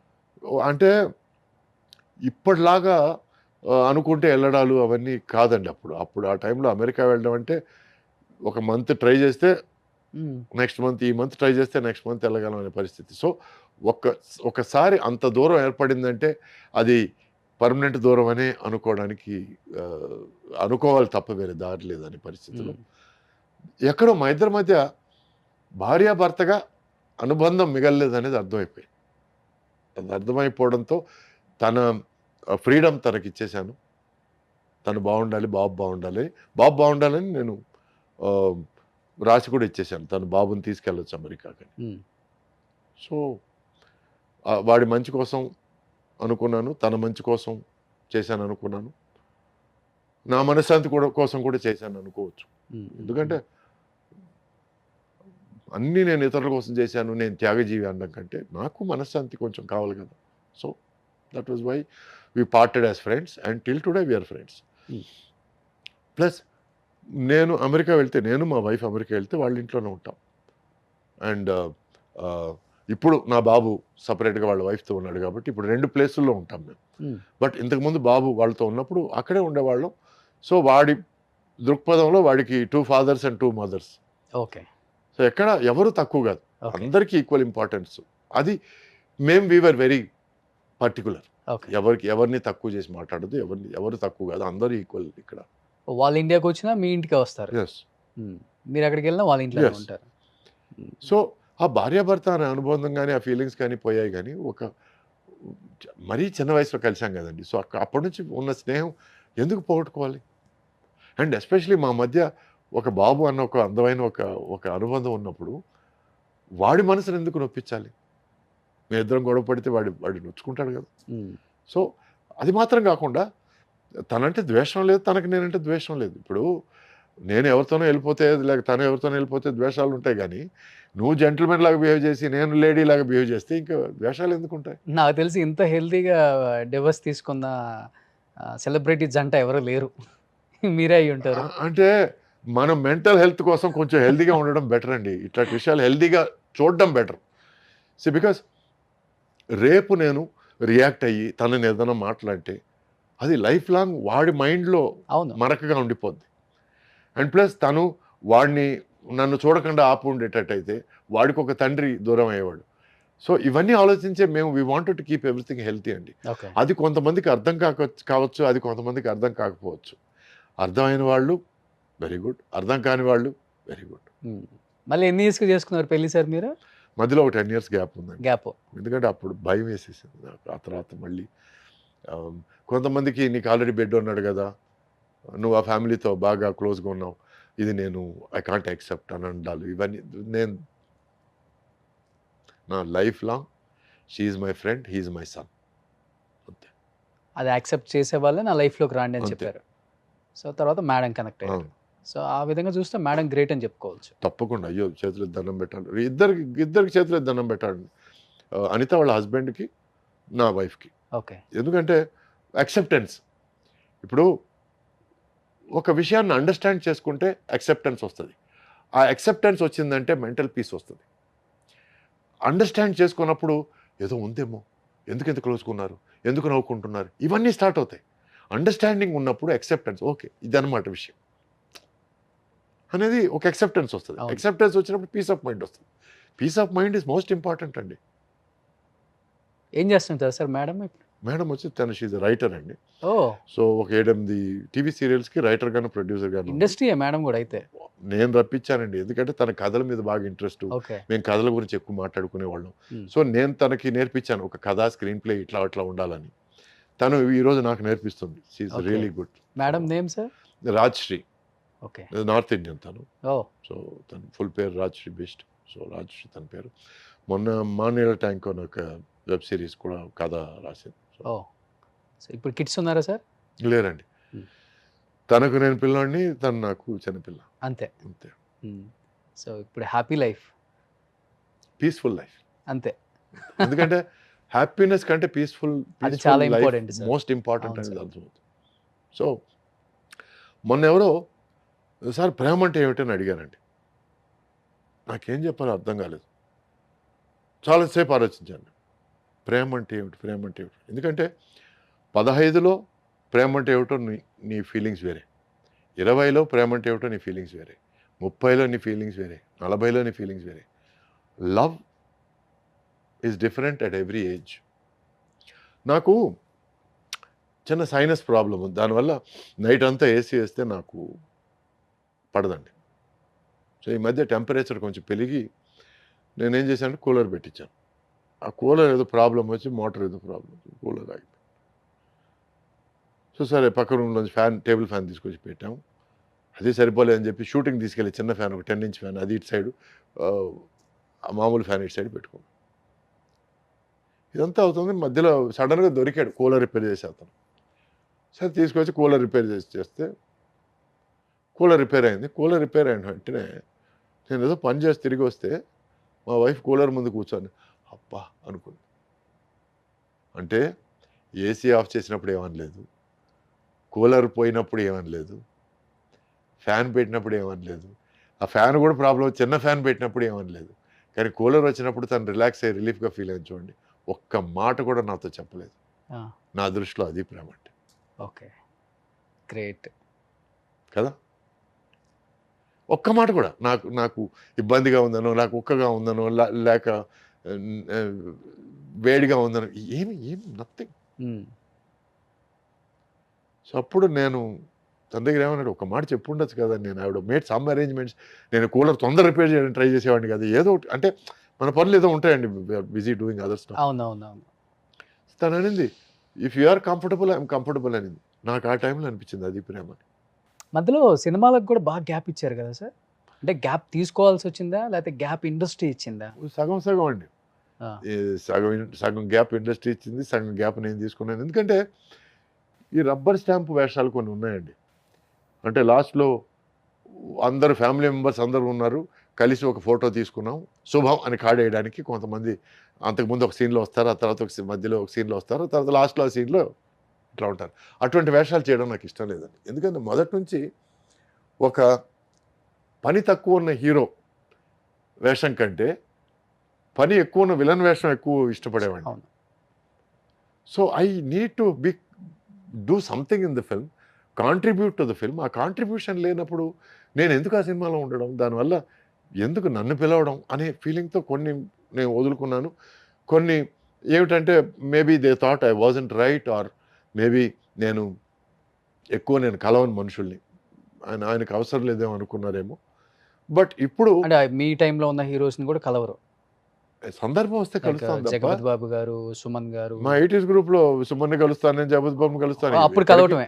అప్పుడు కలవడం మధ్యలో ఎక్కడైనా ఎయిర్పోర్ట్లో కలిసినా కూడా ఓ హలో హలో అనుకోవడాలు, కౌలించుకోవడాలు. ఇప్పటికీ జగపతి బాబు డార్లింగ్ డార్లింగ్ అని పిలుస్తాను నేను. మేము చాలా చాలా ఫ్రెండ్లీగా ఉంటాం మేము. I'm very friendly with Jagapathi Babu కానీ, శ్రీకాంత్ కానీ. I love this guys, they are amazing gentlemen. తర్వాత ఉత్తేజ్, ఎ గుడ్ ఫ్రెండ్. ఇట్లా కొంతమంది ఉన్నారండి. జేడి చక్రవర్తి. ఓకే, ఈ పక్కనే ఉంటారు. ఫ్రాడ్ ఫోర్ట్ అంటే మామూలు కాదు. ఎందుకు అంత మాట అన్నారు? అతను చిక్కడు దొరకడండి. ఓకే, అతని మనసులో ఏముందో అతనికి కూడా తెలియదేమోనని నా ఫీలింగ్. మీకు తెలుసా? మీకు తెలిసింది ఏముంది? అస్సలు ఛాన్స్ లేదండి, అస్సలు ఛాన్స్ లేదు. రేపు డార్లింగ్ మనం ఈ విషయం చేస్తున్నామని కట్ చేస్తే రేపు బాంబేలో ఉంటాడు. నువ్వు విషయం చేద్దామని చెప్పావు కదా అంటే సడన్గా ఒక థాట్ వచ్చింది, ఒక స్ట్రైక్ అయింది, ఒక బ్రెయిన్ వేవ్ వచ్చింది, ఏదో ఒకటి అంటాడు. సో ఇట్లా అందుకే తను నేను చనువుగా ఫ్రాడ్ ఫోర్ట్ అంటే పిలుస్తాను. చక్రి దగ్గర నాకున్న చనువు వేరే ఎవరి దగ్గర తీసుకోలేను నేను. అటువంటి చనువు మా ఇద్దరిది. He can say anything to me, I can say anything to you. ఎందుకంటే తను అంత స్పోర్టివ్గా తీసుకుంటాడు, తను నన్ను ఏమన్నా కూడా నేను అంత స్పోర్టివ్గా తీసుకుంటాను. మిగతా వాళ్ళతో నాకు అంత చనువు లేదు. So I cannot take that Liberty. Okay, అంటే కొంచెం రిజర్వ్డ్గా ఉంటారా సెట్లలో కూడా, లేకపోతే? నేను చాలా జోవియల్గా ఉంటాను అందరితో. నేను చాలా అరుదుగా బూతులు మాట్లాడతానండి, చాలా చాలా అరుదుగా. ఏం మాట్లాడతారు సార్? అయ్యో అయ్యో. సో మీరు అందమైన వాళ్ళు కదా, అందమైన బూతులే వస్తాయిలే. నేను వాటిని కాస్త నొక్కి వక్కాణిస్తానండి. దానికి కొంచెం చిన్న ప్రాసలు అవి ట్రై చేస్తుంటాను. ఆ ట్రయల్స్ అన్నీ దౌర్భాగ్యం చక్రితోనే జరుగుతాయి. ఓకే, సో దాంతో అతను అబ్బబ్బబ్బబ్బ ఏదో బాగుందే, ఇట్లాంటి డబుల్ రియాక్షన్లు వస్తుంటాయి. ఓకే, సో ఇది మా రిలేషన్షిప్. సో మెయిన్ పాయింట్కి వస్తే చిరంజీవి గారు కానీ, నాగార్జున గారు కానీ, బాలకృష్ణ గారు కానీ, వెంకటేష్ కానీ, వాళ్ళు దట్ ఈస్ దేర్ కర్మ అండి. మీరు ఆ కోవలోకి రాలేదు, మీరెందుకు దానికి ఈక్వల్గా రాలేదు, ఇవన్నీ క్వశ్చన్లు వచ్చి అర్థం లేని క్వశ్చన్లు అండి. ఎందుకంటే పూర్వజన్మలో వాళ్ళు ఏదైనా చేసుకున్న పుణ్యం, వాళ్ళు చేసుకున్న మంచి ఈ జన్మలో వాళ్ళకి ఆ ప్లేస్లో పుట్టించింది, ఆ ప్లేస్లో వాళ్ళకి ఆ సక్సెస్నిచ్చింది. చాలామంది పెద్ద ప్లేసుల్లో పుట్టారు, వాళ్ళు రాణించలేదే. ఒక లైవ్ ఎగ్జాంపుల్ తీసుకుంటే దాసరి నారాయణరావు గారి son, good looking Arun, very good looking fellow, 6'2", మంచి హైటు, మంచి అందం, మంచి వర్చస్సు, మంచి బ్రాడ్ షోల్డర్స్. సో 100% అతను హిట్ అవుతాడు అనుకున్నాను. అవును, అసలు నెపోటిజం అనేది ఉంటే వీళ్ళందరూ రావాలి కదా, రావాలి. సో అందుకే చెప్తున్నాను కర్మ సిద్ధాంతాన్ని నమ్ముతానని. అందరూ పెద్ద ఫ్యామిలీలో పుట్టిన అందరూ సక్సెస్ కావాల్సిన అవసరం లేదు. కానీ పెద్ద ఫ్యామిలీలో పుట్టి వాళ్ళు భయంకరమైన కృషి చేస్తేనే వాళ్ళు సక్సెస్ కాగలరు. ఆ కృషితో పాటు అదృష్టం ఉంటేనే, వాళ్ళకి పూర్వజన్మ సుకృతం ఉంటేనే వాళ్ళు పెద్ద సక్సెస్ కాగలరు. సో ఆ సక్సెస్ని చూసి మనం ఏడవడం అనేది నిజంగా వేస్ట్ అండి. It is silly. ఆ సక్సెస్ చూసి వెరీ గుడ్, వెరీ నైస్, బాగా చేశారు. ఈ రోజుకోండి నేను ఫన్ అండ్ ఫ్రస్ట్రేషన్ సినిమా చూసి పొట్ట చక్కలేటట్టు నవ్వుకున్నానండి. అప్పుడు తడుక్కొని కింద పైన ఎగరేసుకొని నేను వెంకీ నంబర్ ఫోన్ చేసి, darling you are so good, you are so good, I didn't know ఇంత సెన్స్ ఆఫ్ హ్యూమర్ ఇంత నేను ఫీల్ అవుతాను. నేను ఒక ఆడియన్స్లో చూశాను, ఆడియన్స్లో ఫీల్ అయ్యాను. అట్లాగే నేను I thought Nagarjuna's performance was brilliant. Wheelchair మీద ఊపిరి, ఐ లవ్డ్ హిస్ పర్ఫార్మెన్స్. అంటే అంత మైక్రో ఎక్స్ప్రెషన్లు కానీ అది కానీ ఇది కానీ. అండ్ మీ 80s గ్రూప్లో ఉన్నప్పుడు చూశాను నేను, ఐ లవ్డ్ యువర్ పర్ఫార్మెన్స్ చెప్పాను. సో వీళ్ళని నేను ఫ్యాన్స్గానే చూస్తాను తప్ప నా సమకాలికులు, నా పోటీలు, నా ఇది నా అది నథింగ్. ఎందుకంటే ఎక్కడో నా దృష్టిలో ఆమె వెరీ గుడ్ యాక్టర్. నాకు పోటీ నేను, ఇంకెవరు కాదు. వాళ్ళకి రావాల్సింది వాళ్ళకి వచ్చింది, వాళ్ళకి ఏమి రాసి ఉందో వాళ్ళకి వచ్చింది. అంతేగాని ఆ ఏరియాలోకి వెళ్ళడం నాకు కరెక్ట్ కాదు. నేను మీ గురించి విన్నాను సార్, ఈ కల్లా కపటం లేని మనిషి సురేష్ గారు, ఆయన మాటలు వింటుంటే అలానే అనిపిస్తుంది అని చెప్పి చాలామంది చెప్తున్నారు కూడా. అంటే మీకంటే ఉండదు సార్. ఓకే. సమకాలికులం కాదు, ఈక్వల్ క్యారెక్టర్ కాకపోయినా కానీ మంచి వెయిటేజ్ ఉన్న క్యారెక్టర్ అయితే, ఇంపార్టెన్స్ ఉన్న క్యారెక్టర్ అయితే చేసేద్దాం. కొద్దో గొప్ప అటు అవును. ఇటుగా ఉన్నా అని మీరు అనుకుంటారు. అవును. బట్ అవతల ఉన్న హీరో కూడా అనుకోవాలి కదా! ఈ క్యారెక్టర్ తనకెందుకు? ఈ క్యారెక్టర్ పెట్టండి. ఇంత పవర్‌ఫుల్ డైలాగ్స్ అక్కడెందుకు? ఇటు పెట్టండి. అన్నప్పుడు అన్నప్పుడు కష్టంగా ఏమవుద్దంటే ఉంటది గదా! మీరు సినిమా ఆల్రెడీ హీరోగా సిల్వర్ స్క్రీన్ మీద సూపర్ డూపర్ హిట్ చూసొచ్చిన వాళ్ళు విలన్‌గా వచ్చేటప్పటికి కూడా. అవునండి. మీరు అక్కడ హిట్ అయ్యి ఇక్కడికొచ్చారు. ఇక్కడ హిట్ అయ్యి అక్కడికెళ్ళలేదు గదా! చాలా మందిని చూసాం. శ్రీహరి గారోళ్ళు అక్కడ చేసి ఇక్కడికొచ్చి హీరో అయ్యారు. అవునండి. హీరో అయిన తర్వాత విలన్ రోల్స్ కాదు నేను అంటుంది. అవును. మీది డిఫరెంట్ అసలకి. ఒకసారి చెప్పాలంటే. ఒక పెద్ద మనిషితో మాట్లాడుతుంటే which is the strongest element in the world హ్మ్. అనే డిస్కషన్ వచ్చిందండి. జనరల్‌గా నేను జనరల్ నాలెడ్జ్ అంటే బాగా ఇష్టం నాకు. అన్ని రకాల విషయాలు మాట్లాడుతుంటాను. From politics to science to computer science. Computer science by the 2 years చేశాను నేను. C++, జావా ఇవన్నీ నేర్చుకున్నాను. ఇంటర్నెట్ ప్రోటోకాల్ అవన్నీ నేర్చుకున్నాను. ఎందుకంటే ఖాళీగా ఉన్న టైంలో మనల్ని మనం బెటర్ చేసుకోవాలని. So we're talking about elements. Elements అంటే earth, iron, air, water, anything. ఈ టైంలో ఒక మనిషి అన్నాడు మా మా మధ్యలో, water is the strongest element అన్నాడు. ఎలిమెంట్. ఎందుకు? వాటర్ ఇస్ ఫ్లూయిడ్ కదా! That's why it's the strongest అన్నాడు. నీళ్లు అనేది ఒడ్డున ఉన్న ఎంత గట్టి రాయినైనా సరే ఇసుక చేసేయగలదు. ఎంత గట్టి ఇనుమునైనా సరే హ్మ్. రస్ట్‌తో దాన్ని కరిగించేయగలదు. అట్ ద సేమ్ టైం చిన్న దారి దొరికితే చాలు వెళ్ళిపోతుంటది అది. And you can't control water. Okay. Tsunami వచ్చినప్పుడు ఎవరు ఏం కంట్రోల్ ఎవరేం చేయగలరు? చేయలేదు. అట్ ద సేమ్ టైం ఆ నీరే మీకు లైఫ్ ఇస్తది. I would rather be water అండి. మనకిచ్చిన దారిలో అలా వెళ్ళిపోవడం తప్ప, మనం ఎక్కువ ఢీకొండాలు, ఎదుర్కోవడాలు అవన్నీ I don't want to be విన్నప్పుడు కొంచెం ఫీల్ ఇన్‌ఫ్లెక్సిబుల్. అవుతుంటారా? ఫీల్ అవుతుంటారు. ఏదండి? ఏదన్నా విన్నప్పుడు. ఆ! సరే ఇలా ఇలా అన్నారు, ఇలా అనుకుంటున్నారు, ఇదెందుకు అన్నారు, ఆయన ఎందుకు అన్నారు అన్నప్పుడు కొంచెం ఫీల్ అవుతుంటారా? ఇండస్ట్రీలో కామన్ గదా ఇవి. ఏవండి, ఒక మనిషి ఇతని డైలాగ్ కట్ చేయండి అని అన్నాడు అనుకోండి. ఆ డైలాగ్ వల్ల దానివల్ల 4 నవ్వులో లేకపోతే 4 మంచి రియాక్షన్‌లో పడ్డాయనుకోండి. అది వద్దు అని ఆ హీరో గాని, ఆ ఇంపార్టెంట్ క్యారెక్టర్ గాని అన్నాడంటే అతని మూర్ఖత్వాన్ని అనుకోవాలి తప్ప, దానివల్ల సినిమాకే దెబ్బ తప్ప. అలా ఆలోచిస్తారు అలా మీరు. దాన్ని ఆలోచిస్తాను గూడా. నేను. ఓకే. ఎందుకంటే it is about the end result. నేను మనస్ఫూర్తిగా చెప్తున్నాను. నేను సినిమాలో హీరోగా యాక్ట్ చేసినప్పుడండి, నాకు గ్రేటెస్ట్ రెస్పెక్ట్ బ్రహ్మానందం గారంటే. నాకు తెలిసి 1, 2 సినిమాల్లో ఒక్క సీను, 2 సీనుల్లో బ్రహ్మానంద గారికి డైలాగ్ లేకపోతే నేను డైరెక్టర్ దగ్గరికెళ్ళి, "సార్ బ్రహ్మానంద గారికి ఏమన్నా డైలాగ్ ఇవ్వండి సార్. ఎందుకంటే కొంచెం సీను కొంచెం సెమీ సీరియస్‌గా ఎళ్తోంది. దాన్ని లాస్ట్‌లో ఏదైనా బ్రహ్మానంద గారికి ఒక చిన్న జోక్ ఇస్తే ఆ సీన్ కొంచెం డైల్యూట్ అయ్యి ఒక పక్కన ఒక చిన్న నవ్వు, ఆ తర్వాత చేంజ్ ఓవర్‌కి బావుంటది" అని అడ్వైస్, గాడ్ ప్రామిస్ చెప్తున్నాను. అడ్వైస్ ఇచ్చిన పరిస్థితి ఉంది. కొంతమంది డైరెక్టర్లు తీసుకున్నారు. కొంతమంది డైరెక్టర్లు తీసుకోలేదు. But I believe give respect to the talent. ఒక మంచి కమెడియన్ తీసుకొని అతన్ని పక్కన నీ సీన్‌లో వేసుకొని నువ్వే పంచ్ డైలాగులు ఏస్తుంటే అతన్ని పెట్టుకోవడం కారణమేముంది? అతని టాలెంట్ నువ్వు దోచేసుకోవడం కారణమేముంది? నువ్వు చేసే పంచ్ డైలాగ్ ఒక 4లో రెండే పండొచ్చు. బట్ అతను పంచ్ డైలాగ్ ఏసాడంటే 4 పండుతాయి. 200%. దానివల్ల సినిమా హెల్ప్ అవుతుంది. నువ్వు సినిమాని చెడపడానికి ప్రిపేర్ అయ్యావనుకో నీ సొంత డబ్బాల కోసం, then it's your bad luck. ఇంకో విషయం చెప్తున్నాను. నువ్వు చేసే ప్రతి విషయం నీకు ఫ్యూచర్‌లో నీకు ఎఫెక్ట్ అవుతుంది. ఈరోజు తెలియకపోవచ్చు. బట్ నాకు తెలిసి కొంతమంది ఈ ఈ కమెడియన్స్‌ని తొక్కేయడాలు, ఈ విలన్‌ని తొక్కేయడాలు అది చేసి వాళ్ళ ట్రావెల్ ఎక్కువ నేను చూడలేదు. ఎందుకంటే నువ్వు సినిమాను కాంప్రమైజ్ అయ్యావనుకో, నువ్వు సినిమా ఏమైపోయినా పర్లేదు అనుకున్నావనుకో, నిన్నెవ్వరు క్షమించరు, నువ్వు బాగుపడవు. హ్మ్. సినిమా బావుండాలి. నువ్వేం చేసినా ఎవరేం చేసినా సినిమా ఆడాలి. సినిమా ఆడితే ఆ ప్రొడ్యూసర్ అనేవాడు బాగుపడతాడు, వాడు ఇంకో 4 సినిమాలు తీయగలుగుతాడు. ఓ సినిమా ఆడితే డైరెక్టర్ అనేవాడికి 4 సినిమాలు వస్తాయి, సినిమా ఆడితే హీరో అనేవాడికి 4 సినిమాలు వస్తాయి. ఆ క్యారెక్టర్ ఆర్టిస్ట్ అందరూ సార్ మేము హిట్ సినిమాలో ఉన్నాం సార్ అని చెప్పుకొని తిరుగుతారు.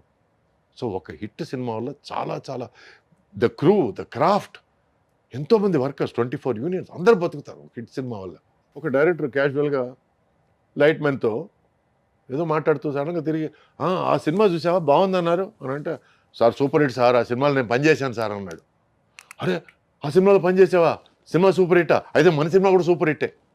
నేను ఇది ఎందుకు చెప్తున్నానంటే, ఒక్క సినిమా హిట్ అయితే దానివల్ల ఎన్ని పాజిటివ్ వైబ్స్ వస్తాయంటే, ఆ సినిమాలో వర్క్ చేసిన ఒక లైట్ టెక్నీషియన్ కూడా దాన్ని ప్రౌడ్గా ఫీల్ అవుతాను చెప్పడం, ఆ హిట్కి భాగంగా ఉన్న లైట్ టెక్నీషియన్ ఈ సినిమాలో పనిచేస్తున్నాడని ఈ డైరెక్టర్ ప్రౌడ్గా ఫీల్ అవడం. So success is very very addictive అండి. Okay. It's an addictive feeling. అందరూ కష్టపడి పనిచేయాల్సింది ఒక సక్సెస్ కోసమే తప్ప నా ఇండివిజువల్ హోదా కోసం లేకపోతే నీ ఈగోని ఫీడ్ చేయడం కోసం ఉండకూడదు. అది ఉంటే మాత్రం హెల్తీగా ఉండదు ఆ ప్లేస్. సార్ ఏ యాక్టర్కైనా అండ్ ఇప్పుడున్న హీరోస్ కూడా వెయిట్ చేస్తారు ఒక డైరెక్టర్ డేట్స్ కోసం, అది ఇస్తే బాగుండు మనకి. అవును మణిరత్నం గారు. అవును అండ్ ఆ టైంలో మణిరత్నం గారు మూవీస్ అంటే పిచ్చి, అవును పీక్లో ఉంటాయి అన్నమాట. రోజా సినిమా మీరు చేయాలి, అరవింద్ స్వామి గారు కాకుండా. అవును. ఇప్పటికీ రోజా సాంగ్స్ వింటుంటే గూస్ బంప్స్. yes yes ఎన్నిసార్లు విన్నా కానీ వినాలి వినాలంటాను. రోజా పాటలు నేను పెద్ద ఫ్యాన్. ఒక 2 లైన్స్ పాడండి, ఫస్ట్ చెప్తాను. కాదల్ రోజావే నా నా నా నా నా. ఏంటండి ఇది ఒక 2-3 సంవత్సరాలు కారులో అసలు క్యాసెట్ టేప్ అరిగిపోయే వరకు పాడింది. అవునా?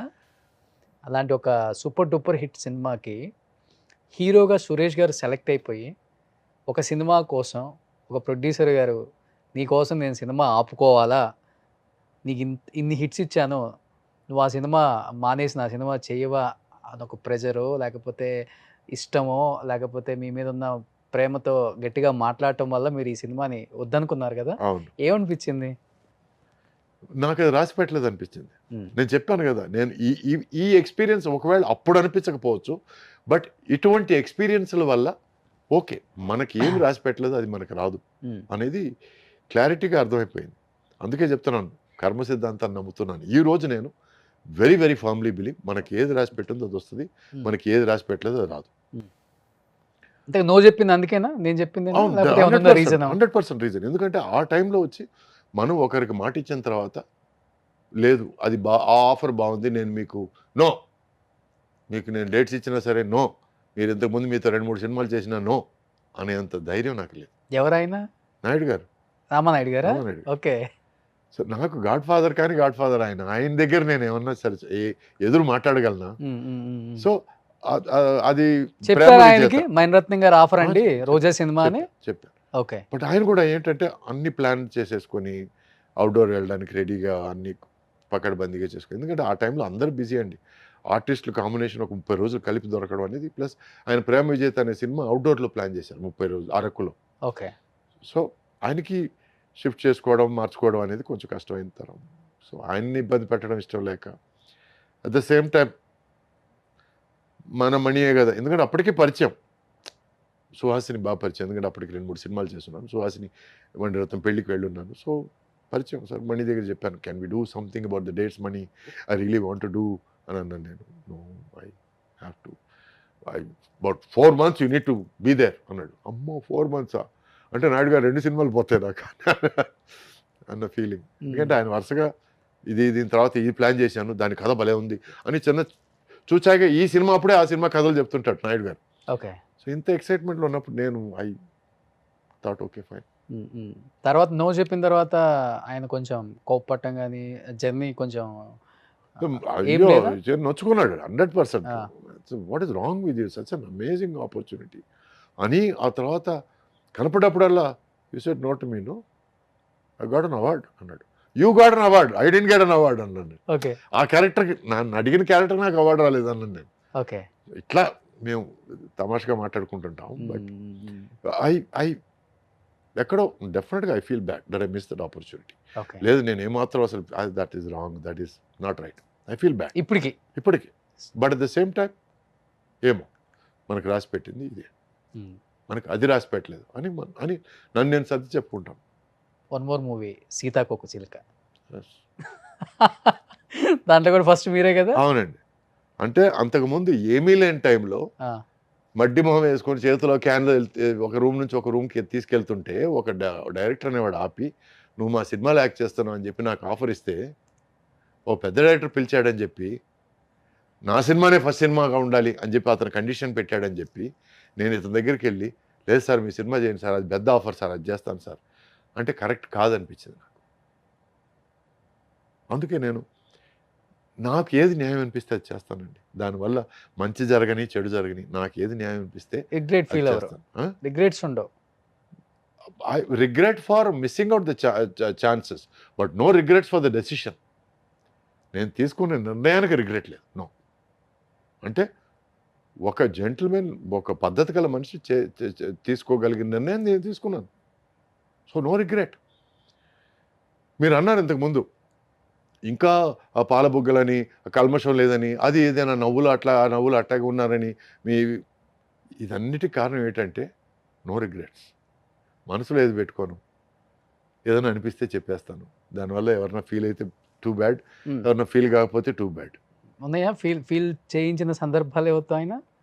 చాలా ఉన్నాయండి, బట్ నేను అవన్నీ పెద్దగా నేను మనసులో పెట్టుకోను. నేను నాట్ ఇంపార్టెంట్.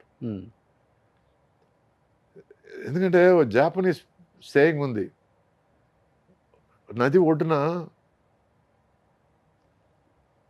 చాలా కాలం వెయిట్ చేస్తే నీ శత్రువుల కళేబెరలు అలా తేలుకుంటూ వెళ్తుంటాయి, అవి కూడా చూసే టైం వస్తుంది నీకు అని. There is a Japanese saying, if you wait long enough you will see the dead bodies of your enemies passing by, floating in the river అని. సో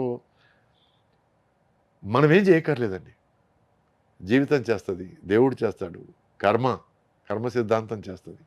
సో మనకి ఎవరన్నా చెడు చేయాలనుకుంటే మనం ఏం చేయక్కర్లేదు. ఓకే. బట్ ఒకటి, దుష్టులకు దూరంగా ఉండు. ఒక మనిషి వల్ల లిటిగేషన్ ఉంది, ప్రాబ్లం ఉంది, అతను నిన్ను వాడేసుకోవడానికి ట్రై చేస్తాడు, లేకపోతే ఇతను ఛాన్స్ ఉన్నా లేకపోయినా అబద్ధాలు చెప్పేస్తాడు మీతో అని అన్నప్పుడు వాళ్ళ నుంచి కొంచెం దూరంగా ఉండడానికి ట్రై చేస్తాడు. ఎందుకు? సో ఇంకొక మూవీ 4 స్తంభాల ఆట, 3 super duper hits. Naresh thanks చెప్పాలి, అరవింద్ స్వామి థ్యాంక్స్ చెప్పాలి, కార్తిక్ థ్యాంక్స్ చెప్పాలి. ఓకే. అసలు ఆ పాటలు ఇప్పటికి కూడా మర్చిపోలేదు. అవును, మంచి చాలా మంచి సినిమా. ఆ సినిమా కూడా నేను 2-3 సార్లు చూశాను నేను. అది నాకు నచ్చిన సినిమా. అండ్ నరేష్ మంచి మిత్రుడు, అండ్ ఆ ఆపర్చునిటీని బాగా ఉపయోగించుకున్నాడు. So it's good for him, very good. Karthik garu touch లోనే ఉన్నారా ఇంకా? ఎస్. ఓకే. తను అజ్ఞాతవాసి అండి, సడన్ గా 6 నెలలు ఎక్కడ ఉంటాడో తెలియదు, నెంబర్ మార్చేస్తారు వెంటనే. దొరకడు, చిక్కడు. అవును. సో దొరికినప్పుడు మాత్రం మనస్ఫూర్తిగా మాట్లాడుకుంటాం. లాస్ట్ లో ఓం అనే సినిమా మీ ఇద్దరం కలిసి చేసాం. అవును, కళ్యాణ్ రామ్ గారు. అవును, కళ్యాణ్ రామ్ గారి cinema. It was a lovely experience. దాంట్లో మాతో పాటు హీరోయిన్ కూడా ఉంది. నికిషా పటేల్ కాదండి, మా సమకాలికులు. కార్తీక్తో 6 సినిమాలు చేసింది, నాతో 5 సినిమాలు చేసింది హీరోయిన్గా సితారా గారు. సో మాతో కలిసింది సితారా ఆ టైంలో. సో మా ముగ్గురికి ఒక చిన్న మినీ రీయూనియన్ లాగా తయారైంది. పాత సినిమాల గురించి మాట్లాడాలి, పాత ఎక్స్పీరియన్స్ గురించి మాట్లాడాలి. It was one of. నేను చెన్నైలో ఆల్మోస్ట్ అందరినీ చేశాను ఇంటర్వ్యూస్. కార్తీక్ గారిని చాలాసార్లు ట్రై చేశాను.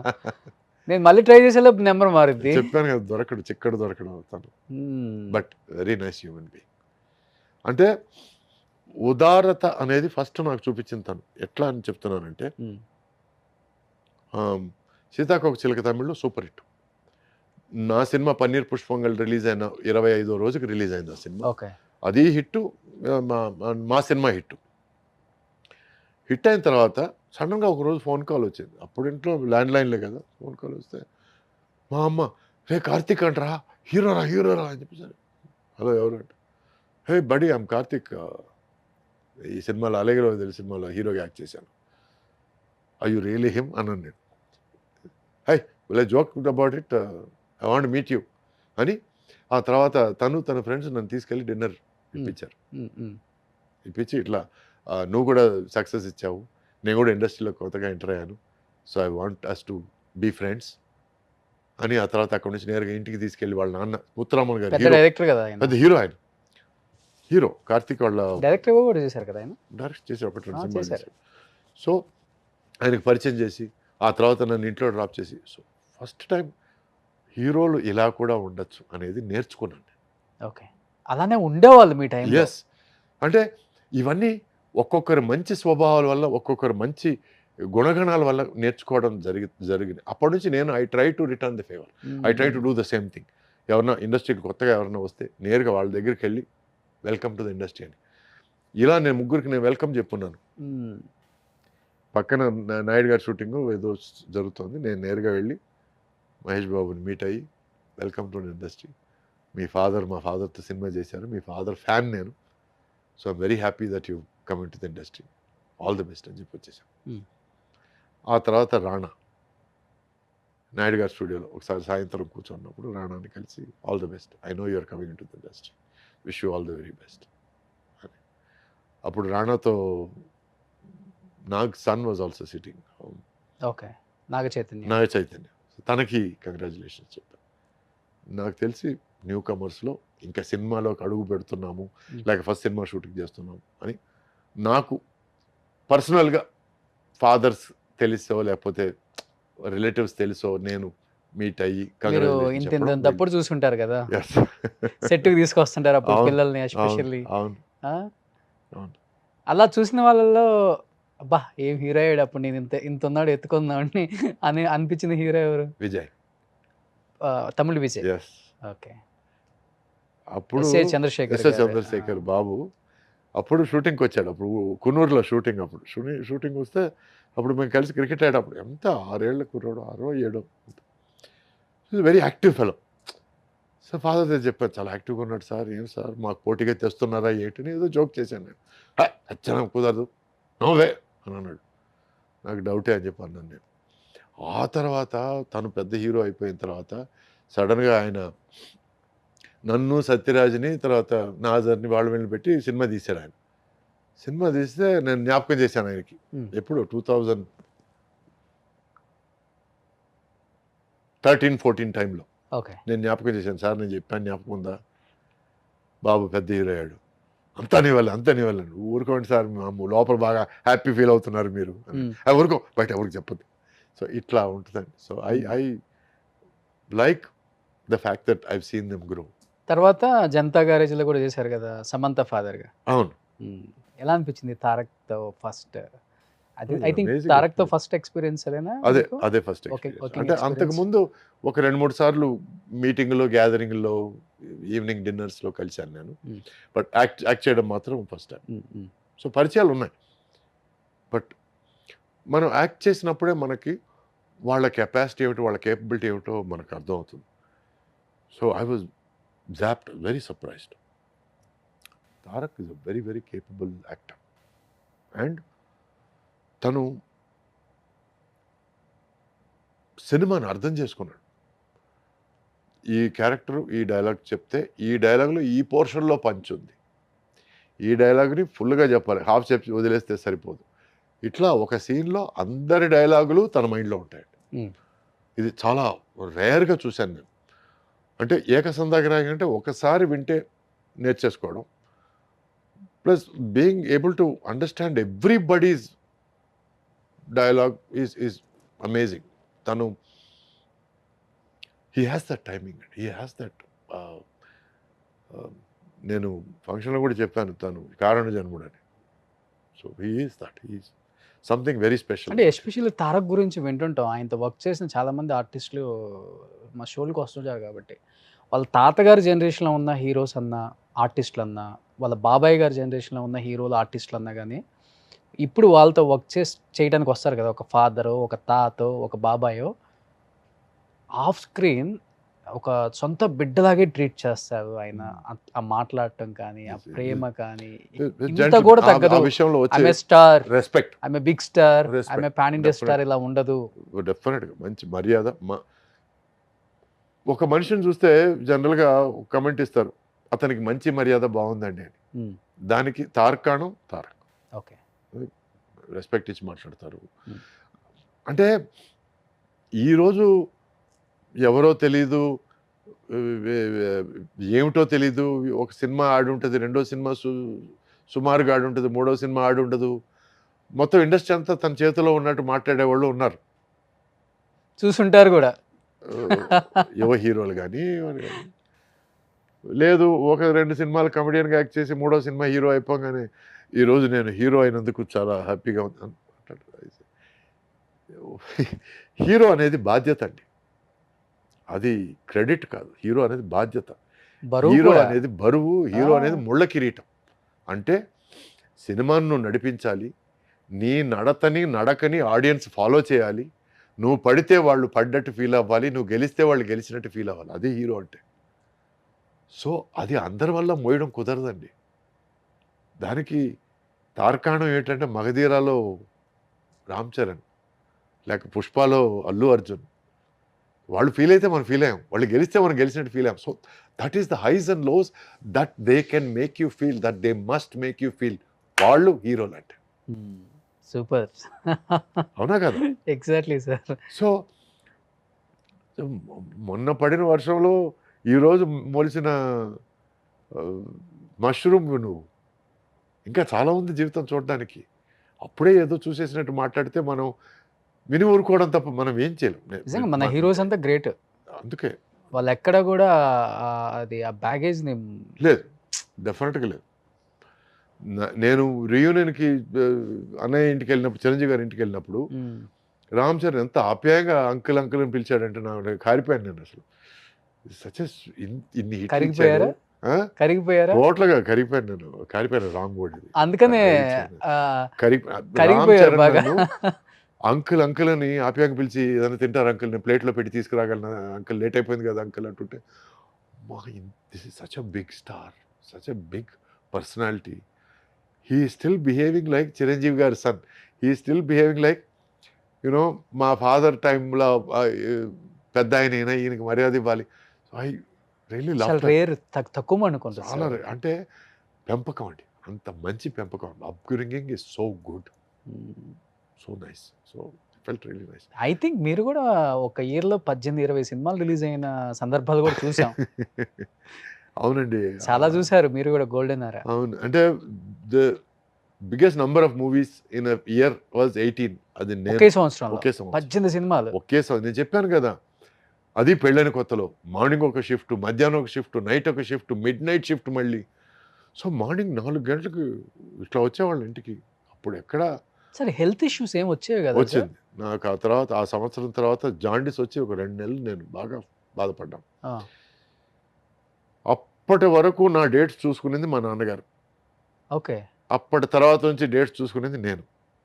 ఎందుకంటే వచ్చినప్పుడల్లా లక్ష్మి ఇంటికి వచ్చింది, లక్ష్మి ఇంటికి వచ్చిందని కథ సరిగ్గా తెలియకుండా, క్యారెక్టర్ సరిగ్గా తెలియకుండా అన్నీ ఒప్పేసుకోవడం వల్ల నేను అన్ని సినిమాలు చేయాల్సి వచ్చింది.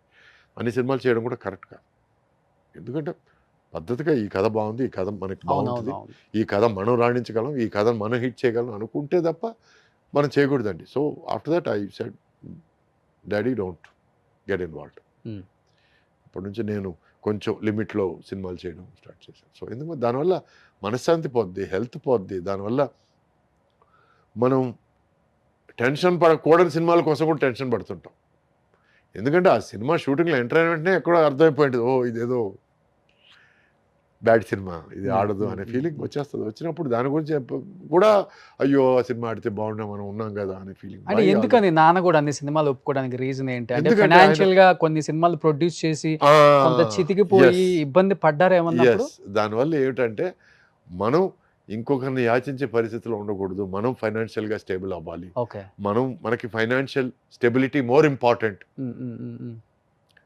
ఈరోజు ఉండే సినిమాలు రేపు ఉండకపోవచ్చు అని నా మీద అంత అవనమ్మకం అనమాట. ఎన్ని సినిమాలు తీశారు ప్రొడ్యూసర్గా? ఆయన 12-13 సినిమాలు చేశారు. ఓకే. డైరెక్టర్గా టోటల్గా ప్రొడ్యూసర్ అండ్ డైరెక్టర్ మొత్తం కలుపుకుంటే ఒక 28 సినిమాలు చేశారు ఆయన. పెద్ద నెంబరే సార్. సంపాదించింది మొత్తం పెట్టాల్సి వచ్చింది మొత్తం. ఆయన లైఫే రొటేషన్ అండి. ఓకే. ఈ సినిమాలో ఏదో కొంత వచ్చింది అనుకుంటే దీంతో పాటు ఇంకొంచెం అప్పు తీసుకొని మొత్తం ఇంకో సినిమాలో పెట్టడం.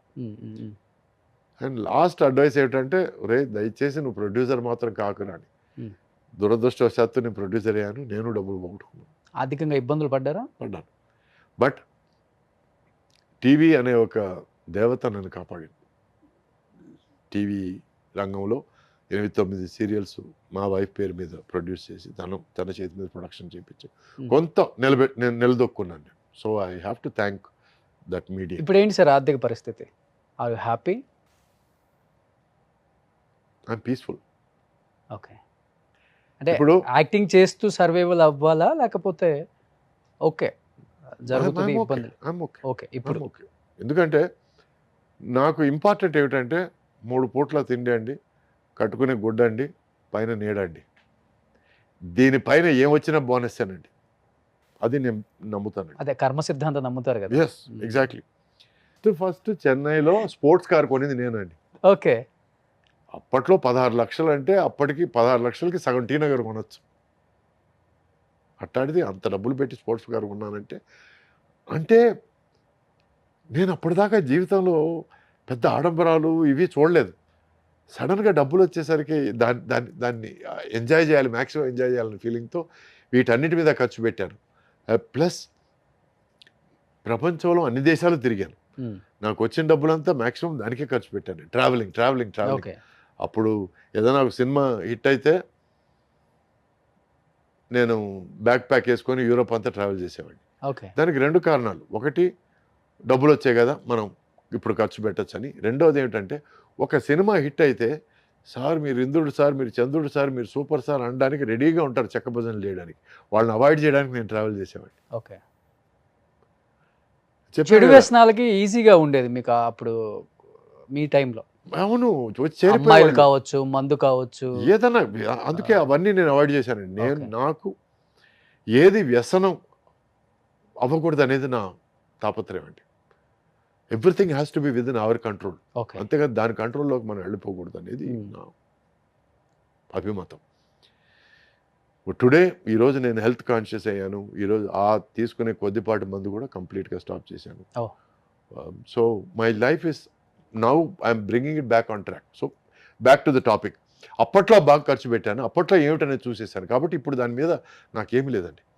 ఈరోజు బండి అంటే మనం ఇక్కడ నుంచి అక్కడికి తీసుకెళ్లే పరికరం. అంతేగాని మనం వెళ్ళేటప్పుడు రెడ్గా కనపడాలి, బ్లాక్గా కనపడాలి, స్పోర్ట్స్ కార్లో కనపడాలి, లేకపోతే ఇంపాలా కార్లో, ఇవన్నీ లేవు. ఇప్పుడు ఏం కార్ వాడుతున్నారు? ఇప్పుడు హ్యుండాయ్ క్రెటా అని ఒక బండి ఉంది. మరి 80s రీయూనియన్కి వెళ్తే అందరూ మెర్సిడెస్ బెంజ్, ఆడి, పోర్ష్, నేను గర్వంగా నేను క్రెటాలో వెళ్తాను. మరి రోల్స్ వెళ్తాను, ఇట్లా వస్తారు కదా. మీరు నమ్మరండి, నేను ఆడి కారు ఉండింది నాకు క్రెటాతో పాటు. ఎస్యూవి ఆడి కార్ వచ్చి నార్మల్ కార్. నాకు దాంట్లో ట్రావెల్ చేసిన తర్వాత కొంచెం నడువు నొప్పి స్టార్ట్ అయింది. నాకు క్రెటా ట్రావెల్ చేయడం కొంచెం బెటర్ అని అనిపించింది. Okay. So I use to keep pushing it away. ఎక్కడైనా మా వైఫ్ బయటకు వెళ్ళాలనుకుంటే, యూ టేక్ ద ఆడినో. ఓకే. ఆ తర్వాత ఏమైందంటే, తను she was not interested in working. నేను I will take a gap. నాకు ఏంటంటే టీవీ ఇండస్ట్రీ కూడా అదే కథలు మళ్ళీ రిపిటేషన్ అవుతున్నాయి. నాకు I want to take a break అన్నప్పుడు తన పని బయట పని తక్కువైపోయినప్పుడు నాకు ఆ ఆడి ఎక్కడ తోసేయాలనేది అర్థం కాలేదు. నాకు ఆడి ఉంది కదా అని చెప్పి నడువు నొప్పి ఎక్కువ పెట్టుకోవడం, లేకపోతే క్రెటా ఉంది కదా అని దాని సుఖం అనిపించడం అని చెప్పి ఆడిని ఇచ్చేసాను నేను. ఈరోజు నేను, మా అమ్మ, మా వైఫ్ ఉన్నాం. నేను ఎక్కడికి వెళ్తే నేను వెళ్తాను, మా వైఫ్ ఎక్కడికి వెళ్ళాలని నన్ను లాగుతుంది. సో అటప్పుడు ఒక కారు చాలు కదా. ఒకవేళ when she has some urgent business are what ever, లేదు నేను ఏదైనా వేరే బిజినెస్ పెట్టినప్పుడు అప్పుడు ఇంకో కారు అవసరం, అప్పుడు ఆలోచిద్దాం. సో ఇలా ఆలోచిస్తున్నానండి నేను. అంతేగాని అవసరం కంటే అవసరం కోరిక కంటే ముఖ్యం అనేది నేను డిసైడ్ చేసుకున్నాను. కోరికలే గుర్రాలు అయితే సినిమాలు కూడా వచ్చాయి. సో అవి గుర్రాలని కానిచ్చదలుచుకోలేదు నేను. సో అవన్నీ చూసేసాను కాబట్టి I'm done, I'm happy now. ఈరోజు నేను క్రెటా కార్లో వచ్చిన దానివల్ల నన్ను ఎవరైనా చిన్నచూపు చూసేటట్టయితే అది వాళ్ళ చిన్నతనం, వాళ్ళ దౌర్భాగ్యం, వాళ్ళ దురదృష్టం. అంటే యూజువల్గా అంటుంటారు ఇండస్ట్రీలో వాడే కారు, ఉండే ఇల్లు, తినే ఫుడ్, వాడే అవునండి. ఫోను, వాడే పెట్టుకునే వాచ్, యేసుకునే అవునండి. షూని గూడా జూస్తారు. అవునండి. దాన్ని బట్టే వాల్యూ ఇస్తారు. నేను దానికి కావాలని ఎదురెళ్తున్నానండి. హ్మ్. నేను హీరోగా ఉన్నప్పుడు ఎవరైనా సరే నన్ను హీరో గారు, హీరో గారు అని పిలిస్తే నేను ఆపేవాడిని. ఏమయ్యా రేపు నేను క్యారెక్టర్‌లేసుకుంటే క్యారెక్టర్ గారిని పిలుస్తారా అనేవాడిని. సార్ ఏం సార్ అట్ట అంటారు. అవును. సురేష్ గారిని పిలవండి. మీకు మర్యాద ఇవ్వాలనుకుంటే సురేష్ గారిని పిలవండి. ఈ ట్యాబ్‌లు వద్దు. హీరోలు, గీలోలు హ్మ్. ఈ మెడల్స్ వద్దు అని ఓకే. చెప్పి ముందు నుంచి అనేవాడిని. హ్మ్. సో, ఈరోజు నేనేమంటున్నానంటే I want to go against the norm అండి. ఒక సినిమా ఆర్టిస్ట్ అంటే ఇలాగే ఉండాలనుకుంటే నేను ఉండను. నా టాలెంట్ కోసం నువ్వు నన్ను బుక్ చేస్తే బుక్ చెయ్యి. నా డిసిప్లిన్ కోసం నన్ను బుక్ చేస్తే బుక్ చెయి. అంతేగాని నేను వచ్చే కారు కోసం, నేను వేసే బట్టల కోసం నువ్వు నన్ను బుక్ చేస్తే అయితే నువ్వు సినిమా అంటే దాంట్లో 2 రకాలు గూడా ఉన్నారులే. ప్రొడక్షన్ కార్ ఎప్పుడొస్తదని వెయిట్ చేసేవాళ్ళు ఉంటారు. నా కారులో నేను వస్తాను. ఆ! అది చిన్న కారో, పెద్ద కారో నీకు అనవసరం. హ్మ్. నీకు కావాల్సింది నేను స్క్రీన్ ముందు ఇస్తున్నానా లేదా? ఓకే. అంతేగాని ఏదైనా ఫంక్షన్‌కెళ్ళి ఒకవేళ నా కారుని చిన్న చూపు చూసి లేకపోతే నాకు అక్కడ డిలే అయిందంటే నేను ఇంటికి తిరిగి వచ్చి పడుకుంటాను నేను. వాళ్ళు ఆర్గనైజర్ ఎవరన్నా ఫోన్ చేస్తే ఇది జరిగి కూడా ఉంది. అయిందా అది? అయింది. ఆర్గనైజర్ ఫోన్ చేస్తే లేదండి మా క్రెటా కార్‌ని చిన్న చూపు చూసారు. వెనకాల సర్వెంట్స్ క్వార్టర్స్ టైప్‌లో అటు సైడ్ తీసుకెళ్ళమన్నారు. సరే ఓ మైల్ దూరం నేను నడుచుకుంటూ ఫంక్షన్ వరకు రావడం ఎందుకని నేను ఇంటికెళ్ళి పడుకున్నానండి. రిలాక్స్ అయిపోయాను. అందుకే అడిగాను నేను. ఏం ప్రాబ్లమ్ లేదండి అన్నాను నేను. హ్మ్. ఈ ఫంక్షన్ ఏమిటి, ఆర్గనైజర్ ఏమిటి పేర్లొద్దు. బట్ నాకిచ్చే మర్యాద కన్నా నా బండికిచ్చే మర్యాద ఎక్కువైందంటే నాకు అటువంటి మర్యాద అక్కర్లేదు. I'm happy where I. Am. Hmm ఇంట్లో నేను సద్దనం తిని పడుకోవడం నాకు హ్యాపీ. అంతేగాని ఈ డంబాలు, ఆడంబరాలు నాకు అనవసరం. I don't need it. Okay. I don't want it. హ్మ్. అండ్ నన్ను అలా తూకం వేసి మాట్లాడేవాళ్ళు నాకు అనవసరం అండి. ఎప్పుడైతే నువ్వు తూకాలేసినంత మాట్లాడతావో నాకు తెలిసి ఒక మనిషి ఎక్కడో క్లార్క్‌గా ఉండి, ఆ తర్వాత సినిమాలో అసిస్టెంట్ డైరెక్టర్‌గా ఉండి, ఆ తర్వాత సినిమాలో డైరెక్షన్ ఛాన్స్ కోసం ట్రై చేసి, ఆ తర్వాత హీరో అయ్యి, తర్వాత మొత్తానికి హీరో అయ్యాడు. తను నన్ను సార్, గారు, ఆ తర్వాత సురేష్ గారు, ఆ తర్వాత సురేష్, ఆ తర్వాత ఏయ్ సురేష్, ఆ తర్వాత రేయ్ అని వచ్చినప్పుడు నేను ఆపాను. ఉన్నారా అలాంటి వాళ్ళు గూడా? ఓహ్! ఇది సెకండ్ ఎపిసోడ్ గూడా చేయొచ్చు అయితే. నేను అన్నాను. నా దృష్టిలో రేయ్ అనేది బూతు. హ్మ్. నా లైఫ్‌లో ఎవరిని ఒరేయ్ అని పిలవను నేను. ఎందుకంటే అది కావాలని వాళ్ళని తక్కువ చేసి మాట్లాడడం. నా అసిస్టెంట్‌ని రేయ్ ప్రేమగా అని ఉండే పిలవను. ఫ్రెండ్స్ పిలుచుకోవచ్చు గానీ అది వేరే విషయం. ఆ! ఒక అన్నోన్ వ్యక్తిని అసలు ఫ్రెండ్స్ బూతులు మాట్లాడుకోవచ్చండి. అది ప్రాబ్లమ్ లేదండి. బట్ హ్మ్. అన్నోన్ వ్యక్తిని లేకపోతే నీ సమకాలీకుడిని ఒరేయ్ అని పిలవడం చాలా తప్పండి. తప్పది. And I completely object. నాకు తమిళ్‌లో డే అంటే ఇష్టం లేదు. తెలుగులో రేయ్ అంటే ఇష్టం లేదు. I don't like it. నేను వాడను. ఇంకోరు నా మీద వాడడం నాకు ఇష్టం లేదు. చర్రుమని లేస్తది నాకు. హీరోనే వాడారా మీ మీద? హ! మీ మీద ఏదన్నా హీరోనే వాడారా? లేకపోతే డైరెక్టరా? అదే చెప్పాను కదా! ఇలా అంచెలంచెలుగా మర్యాద మారుకుంటూ వచ్చి లాస్ట్‌లో రే వరకు వచ్చేసరికి నేను చెప్పాను. నువ్వు రే అంటే నేను బూతులు మాట్లాడాల్సి వస్తది. Stop it. నువ్వు ఎక్కడి నుంచి స్టార్ట్ అయ్యావో నాకు తెలుసు. So keep it at Suresh. నేను గారు కూడా అడగలేదు. సురేష్‌తో ఆపేయి. అంతకంటే చనువొద్దు. అని చెప్పి నేను వెళ్ళిపోయాను అక్కడి నుంచి. ఓకే. ఎవరు ఏమిటి ఎందుకు? పెద్దగా కాంట్రోవర్సీ‌లో దిగరు గదా మీరు ఫస్ట్ నుంచి గూడా? మర్యాదగా చెప్తారు అంతే. పార్టీలకెళ్ళను. పార్టీలో తాగేసి పిచ్చి పిచ్చిగా బిహేవ్ చేయను. పిచ్చి పిచ్చిగా మాట్లాడను. నేను ఉన్న ఉనికి చాలా మందికి తెలీదు. ఒక స్టేజ్ తర్వాత నా 100 డేస్ ఫంక్షన్‌కెళ్ళడం ఆపేశాను. ఆడియో రిలీజ్ ఫంక్షన్‌లకి ఆపేశాను. ఎందుకు బాగున్న సినిమాలు వాటికవే ఆడుతాయి. మనమేమి నేను చేసిన సినిమా ఎలా ఉందంటే నా భూతో నా భవిష్యత్ ఇవన్నీ అనవసరం. సినిమా మాట్లాడాలి నేను గాదు. Hmm. So I have always been about work talking, not me talking. Hmm. Hmm. నా పని మాట్లాడాలి. సో నేను బాగా చేశానా లేనా అనేది నా సక్సెస్‌లు, ఫెయిల్యూర్‌లు చెప్పాలి గానీ నేను చెప్పకూడదండి. హ్మ్. సార్ ఈ మీ జర్నీలో ఒక వ్యక్తి గురించి అడగకుండా ఫినిష్ చేయలేం అసలకి. చెప్పండి. సౌందర్య గారు. So yeah! ఎందుకంటే ఒక హీరోయిన్ అంటే ఇలానే ఉండాలా? అవును. కట్టుబొట్టు ఇలానే ఉండాలి కదా! అమేజింగ్ అనే లేడీ. దానికి నిర్వచనం అంటే ఆమె. 'అమ్మోరు' సినిమా నేను యాక్ట్ చేసేటప్పుడు ఆ అమ్మాయిని సెలెక్ట్ చేశానండి. మొత్తానికి మన శ్యామ్ ప్రసాద్ గారు వెళ్ళి బెంగుళూరు నుంచి సెలెక్ట్ చేసి తీసుకొచ్చారు. అప్పటికి యంగ్ గర్ల్. అప్పుడు 16 17 ఐయామ్ నాట్ ష్యూర్. నేను ఏజ్ అడగను నేను అమ్మాయిని. అప్పుడు డైలాగ్ చెప్తే నేర్చుకొని వచ్చి చెప్పి ప్రతి షాట్‌కి సార్ సురేష్ గారు కరెక్టేనా? కరెక్టేనా, మీరు సీనియర్ కదా, ఇట్లా మాట్లాడే అమ్మాయి ఆ సినిమా తనకి ఫస్ట్ మూవీ కదా. ఫస్ట్ మూవీ, అవును. ఆ సినిమా ఫినిష్ అయ్యి ఆ తర్వాత సినిమా సరిలేదు అనుకోని రెండో సినిమా తీసి రెండో సినిమా రిలీజ్ డేట్ వచ్చేసరికి ఆ అమ్మాయికి 8 సినిమాలు రిలీజ్ అయిపోయాయి. అప్పటికి స్టార్ అయిపోయింది, పెద్ద హీరోయిన్ పెద్ద అయిపోయింది. హీరోయిన్ అయిపోయింది. సో ఆ తర్వాత ఏమైంది, ఆ అమ్మాయితో హీరోయిన్గా యాక్ట్ చేశాను, ఆ తర్వాత దొంగాట్లో అమ్మాయికి విలన్గా యాక్ట్ చేశాను, తర్వాత చాలా ఆ తర్వాత వెంకటేష్ గారితో సినిమా చేశాను నేను, వెంకీతో, మీరు కోడి రామకృష్ణ గారి సినిమా, నేను మీరు Venky Soundarya garu Venky. Deviputrudu. Deviputrudu, yes. So beginning Ammoru సినిమాలో ఎట్లా ఉండిందో తన బిహేవియర్, దేవిపుత్రుడు లాస్ట్ సినిమా మేము చేయడం, దేవిపుత్రుడు వరకు బిహేవియర్ ఏమాత్రం మారలేదండి. దానికి మాత్రం నేను చేయెత్తి దండం పెడతాను. ఎందుకంటే కొంతమంది తమ పరిస్థితులను బట్టి, తను తీసుకునే పారితోషికాన్ని బట్టి, తమ ఉన్న లెవెల్ని బట్టి బిహేవియర్లో మారుతుంటాయి, కానీ ఆ అమ్మాయిలు ఎక్కడా బిహేవియర్ మారలేదు. ఫర్ దాట్ ఒక హీరోయిన్కి అది కొంచెం కష్టం అండి, చాలా కష్టం సార్. ఆ మార్పు రాకుండా ఉండడం చాలా కష్టం. ఎప్పటికీ ఒక ఆప్తుడిని, ఒక బంధువుని పలకరించినట్టే పలకరించేది.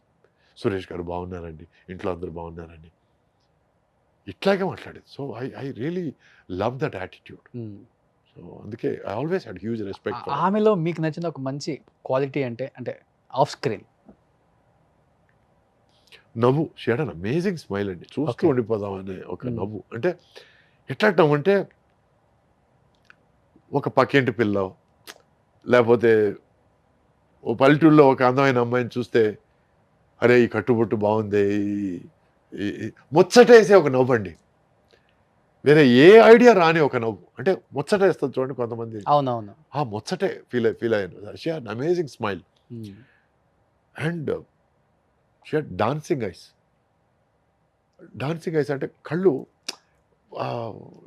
Always active, alive. సో అప్పుడప్పుడు మాట్లాడేవాడిని, హలో హలో నేను ఇక్కడే ఉన్నాను, నన్ను చూసి మాట్లాడు, ఎందుకంటే మాట్లాడితే అట్లా అనేది తను ఇక్కడ ఉన్న నన్ను చూసి మాట్లాడనేవాడిని. So she had that enthusiasm for life, she loved life. తన యాక్టింగ్ లో కూడా అంతే, అవును, ఏదో అసలుకి ఇంట్లో జరిగిన సిచ్యువేషన్స్ లాగే లైవ్లీగా ఉంటాయి. సో అంత లవ్ ఫర్ లైఫ్ ఉన్న ఒక మనిషి లైఫ్ పోయిందంటే ఐ ఫెల్ట్ రియలీ బ్యాడ్. నా జీవితంలో 2 సార్లు ఏడ్చానండి నేను. ఎందుకంటే ఎక్కడో చిన్న ఫిలాసఫీ నాలో వచ్చిన ఫిలాసఫీ ఏంటంటే, మనం వచ్చాం కాబట్టి పోక తప్పదు. సో ఇక్కడ మన స్కిన్, బోన్స్, ఫ్లెష్ చచ్చిపోయినా కూడా ఆత్మ చావదు, ఆత్మ ఇంకో చోటకి వెళ్ళి ఇంకొక ప్లేస్లో పుట్టి ఇంకొక జీవితం స్టార్ట్ అవుతుంది అనే ఫిలాసఫీకి వచ్చేసాను నేను. సో నా తాతగారు పోయినా, మా పెద్దమ్మ పోయినా, ఐ మీన్ అత్తగారు పోయినా, అత్తయ్య మా ఫాదర్ సిస్టర్ పోయినా, మా ఫాదర్ పోయినా నేను కన్నీళ్ళు వదలలేదు. Because better life, they are going to another, అవును, ఇంకొక అధ్యాయం, ఇంకొక చాప్టర్ వాళ్ళ లైఫ్లో స్టార్ట్ చేయబోతున్నారు అనే ఫీలింగ్. శ్రీహరి, సౌందర్య ఇద్దరు నేను కంట్రోల్ చేయలేకపోయినా. I had tears in my eyes and it was genuine respect and genuine regret that God took them away too soon. చిన్న ఏజ్ లో అదే చెప్తాను, టూ సూన్. ఇంత తొందరగా తీసుకెళ్ళడం అన్యాయం, మరీ అన్యాయం. నేను మాట్లాడాను సార్ 1 వీక్ బ్యాక్ వాళ్ళ హస్బెండ్ తో, అలాగా, రఘు గారితో. అయ్యో, చాలా హ్యాపీ ఫీల్ అయ్యారు ఆయన. ఎంత హ్యాపీ ఫీల్ అయ్యారంటే, ఇప్పుడు పెళ్ళి అయిపోయిందంట, 2 పాపలు. నేను అన్నాను సౌందర్య గారు మళ్ళీ పుట్టారండి అన్నాను. పుట్టారంటే అవునండి పుట్టారు, సేమ్ డిట్టో అన్నారు. అయ్యో. కానీ అమ్మోరు టైంలో ఈ గ్రాఫిక్స్ ఇవంతా గ్రేట్ కదా సార్. ఆ టైంలో అది ఎంఎస్ రెడ్డి గారు, శ్యామ్ ప్రసాద్ రెడ్డి గారికి చెప్పాలండి, credit entire credit goes to him అండి. ఒక సినిమా తీయడం, ఆ సినిమా బాగాలేదనుకొని మళ్ళీ తీయడం, సో ఆ పంతం కానీ ఆ పట్టుదల కానీ శ్యామ్ ప్రసాద్ రెడ్డి గారికి హ్యాట్స్ ఆఫ్ టు హిమ్. అమ్మారు క్రెడిట్ ఆయనదేనండి. సార్ మీ విషయంలో చూస్తే ఎవరితో కాంట్రవర్సీ ఉండదు, ఎవరితో గొడవ పెట్టుకోరు కదా. మరి ఒక హీరోయిన్తో ఏంటి ఆల్మోస్ట్ 10 సంవత్సరాలు మాట్లాడకుండా 10 హిట్లు కొట్టారంట. అయ్యా, ఎవరా హీరోయిన్? విజయశాంతి. విజయశాంతి గారు మీరా? మాట్లాడుకోలేదు. ఎన్ని సంవత్సరాలు? ఈ రోజు ఆలోచిస్తే ఆల్మోస్ట్ 10 years.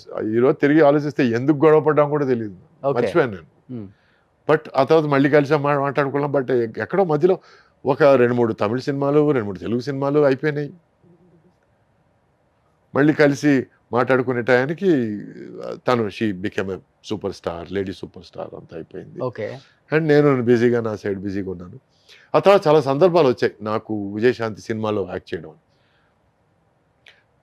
నాకున్న ఫీలింగ్ ఏమిటంటే నేను విజయశాంతి కలిసి సినిమా చేయాలి కానీ విజయశాంతి సినిమాలో నేను ఉండకూడదని.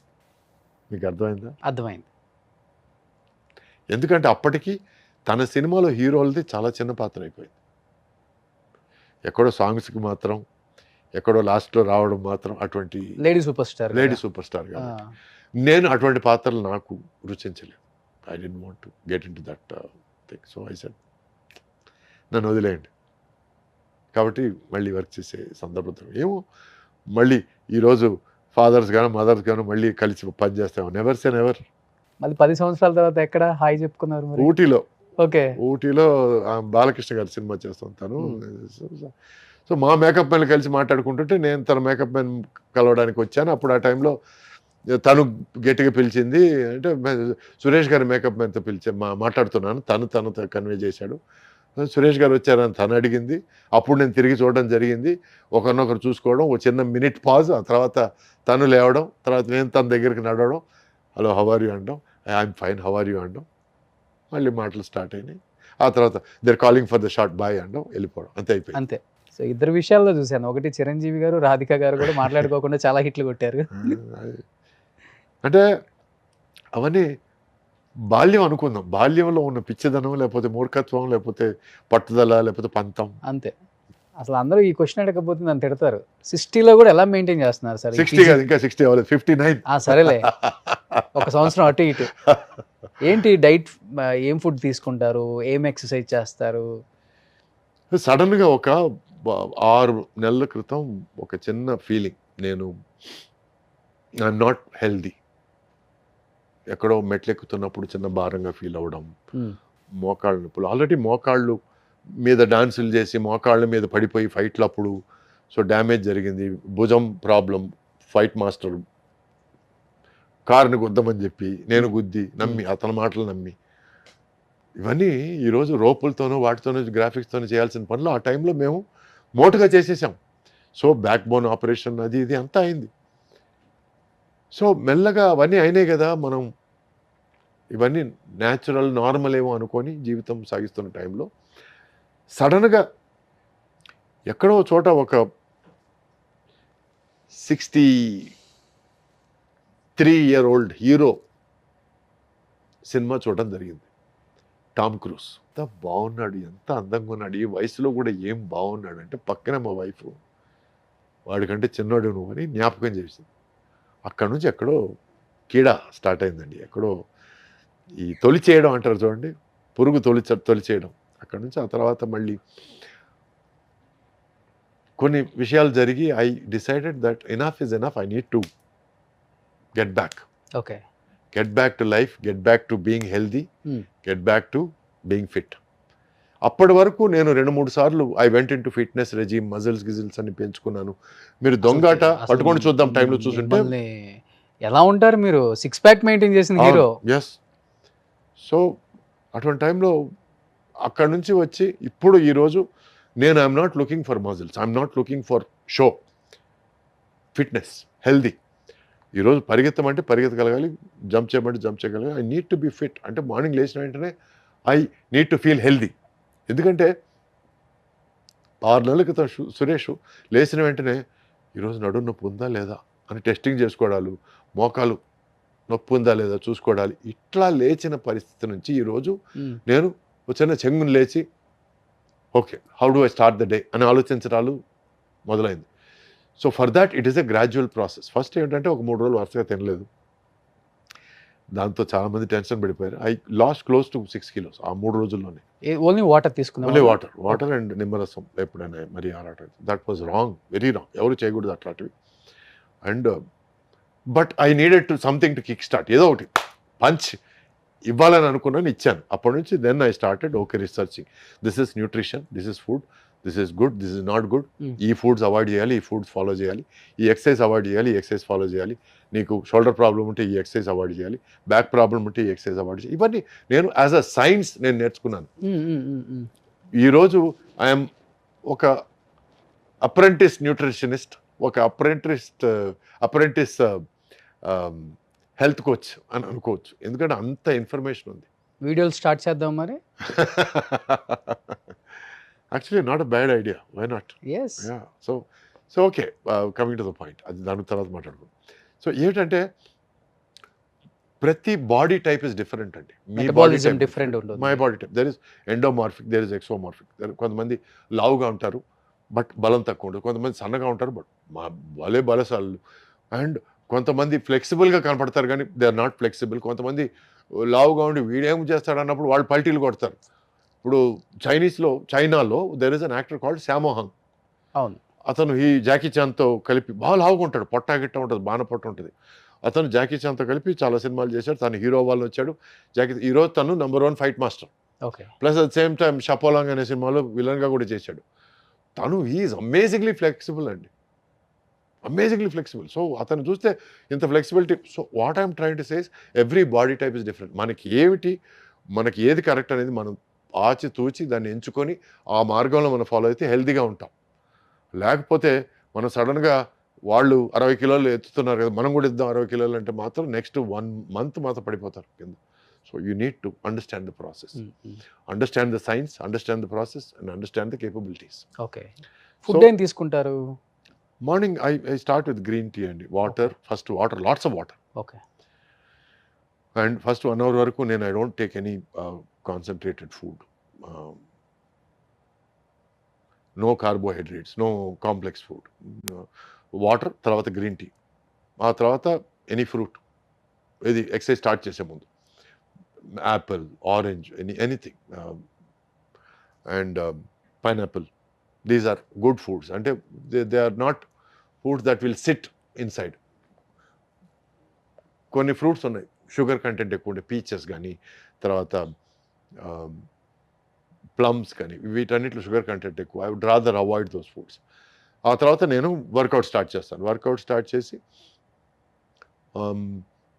ఐ ఫినిష్ ఫస్ట్ కార్డియో కానీ, తర్వాత వెయిట్స్కి వెళ్తాను. కార్డియో అండ్ వెయిట్స్ మధ్యలో నేను I have my breakfast egg whites, steamed vegetables, and sometimes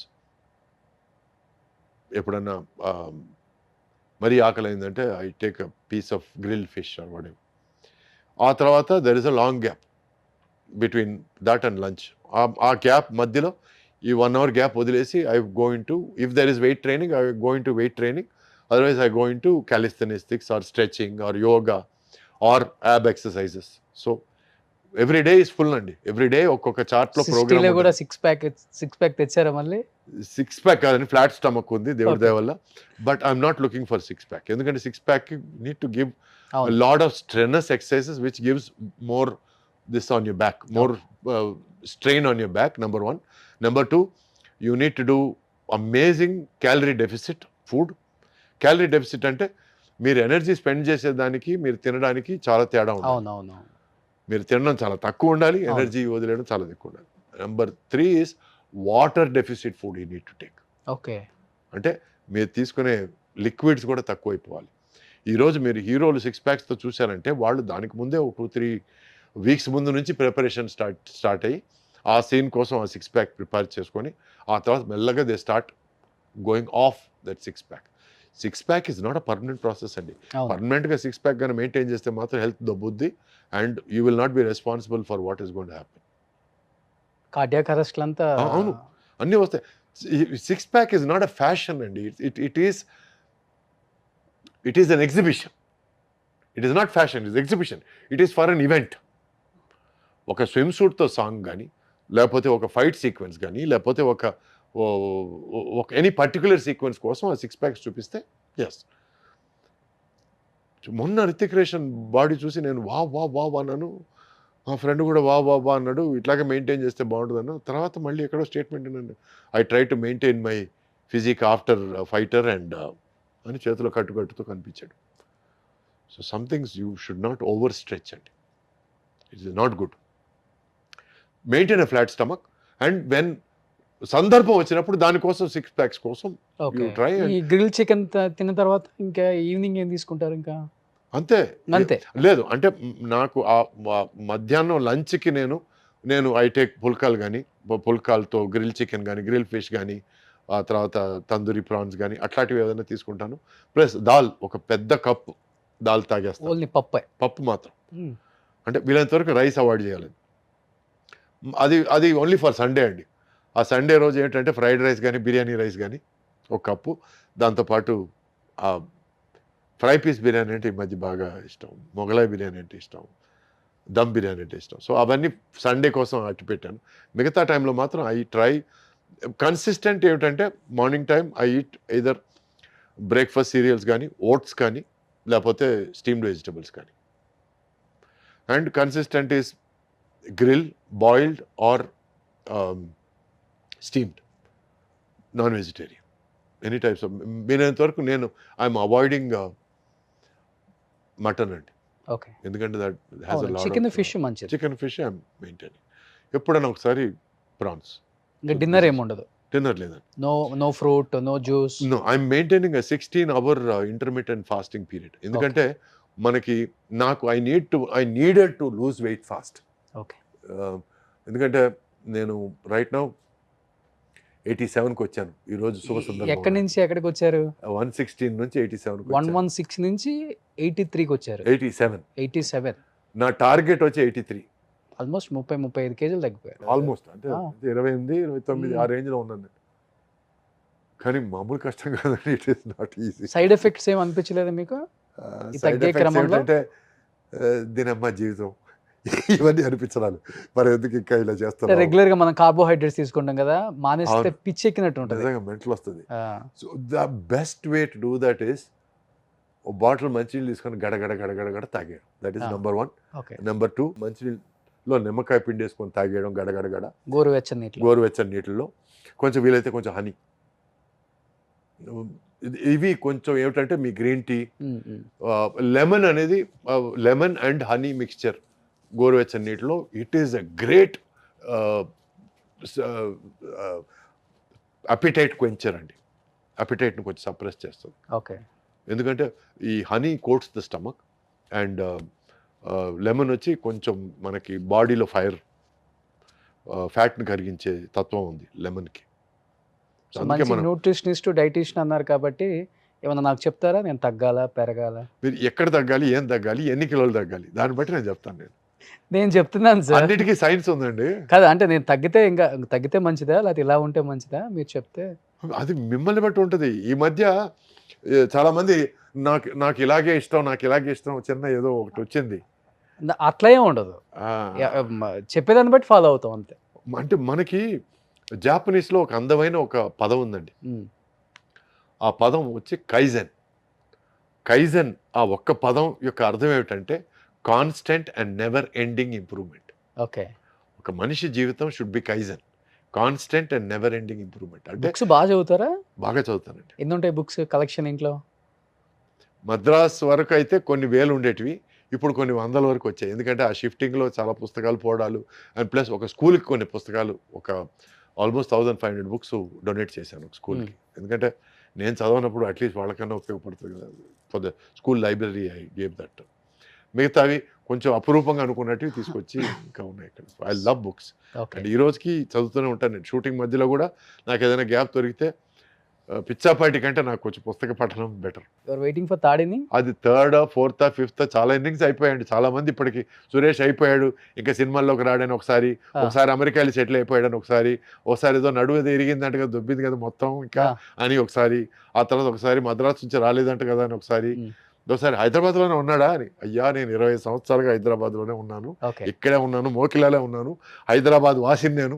డైరెక్టర్లు, ప్రొడ్యూసర్లు పిలవచ్చు. అవును, దయచేసి పిలవండి. అస్సాలు సిస్సాలు తెలుగు అండి, హైదరాబాద్లోనే ఉన్నాను, ప్లీజ్ పిలవండి. మంచి వేషాలకు పిలవండి, పెద్ద వేషాలకు పిలవండి. ఇంకా నేను ఉన్నానని అడగాల్సిన పరిస్థితి వస్తుంది. లేదు, అడుక్కోవడం అంటే కూడా తప్పులేదు. మీరు అది వచ్చింది నోటి వరకు, నథింగ్ రాంగ్. ఎందుకంటే ఆర్టిస్టులు నిజంగా, చాలా మంది, ఎందుకంటే నేను పెయిన్ తో అనాల్సి వచ్చింది. నాకు చాలా మంది ఆర్టిస్టులు వచ్చారు కదా మా ఇంటర్వ్యూస్కి. ఎంతమంది ఆర్టిస్టులు వచ్చి ఉంటారు సార్, ప్రతి ఒక్కళ్ళు కూడా ఇప్పటికి కూడా మంచి వేషాలకు పిలవండి, మేము ఉన్నాం కదా అని అర్థిస్తున్నారు సార్. నాకు బాధ అనిపిస్తుంది అది. మన దగ్గర ఇలాంటి జాతిరత్నాలను పెట్టుకొని ఇలాంటి డైమెన్షన్ పెట్టుకొని కానీ నా అడుక్కోవడంలో కూడా ఒక చిన్న గేర్ ఉందండి. ఆ, మంచి వేషం అయితేనే పిలవండి. దాతవద్దు.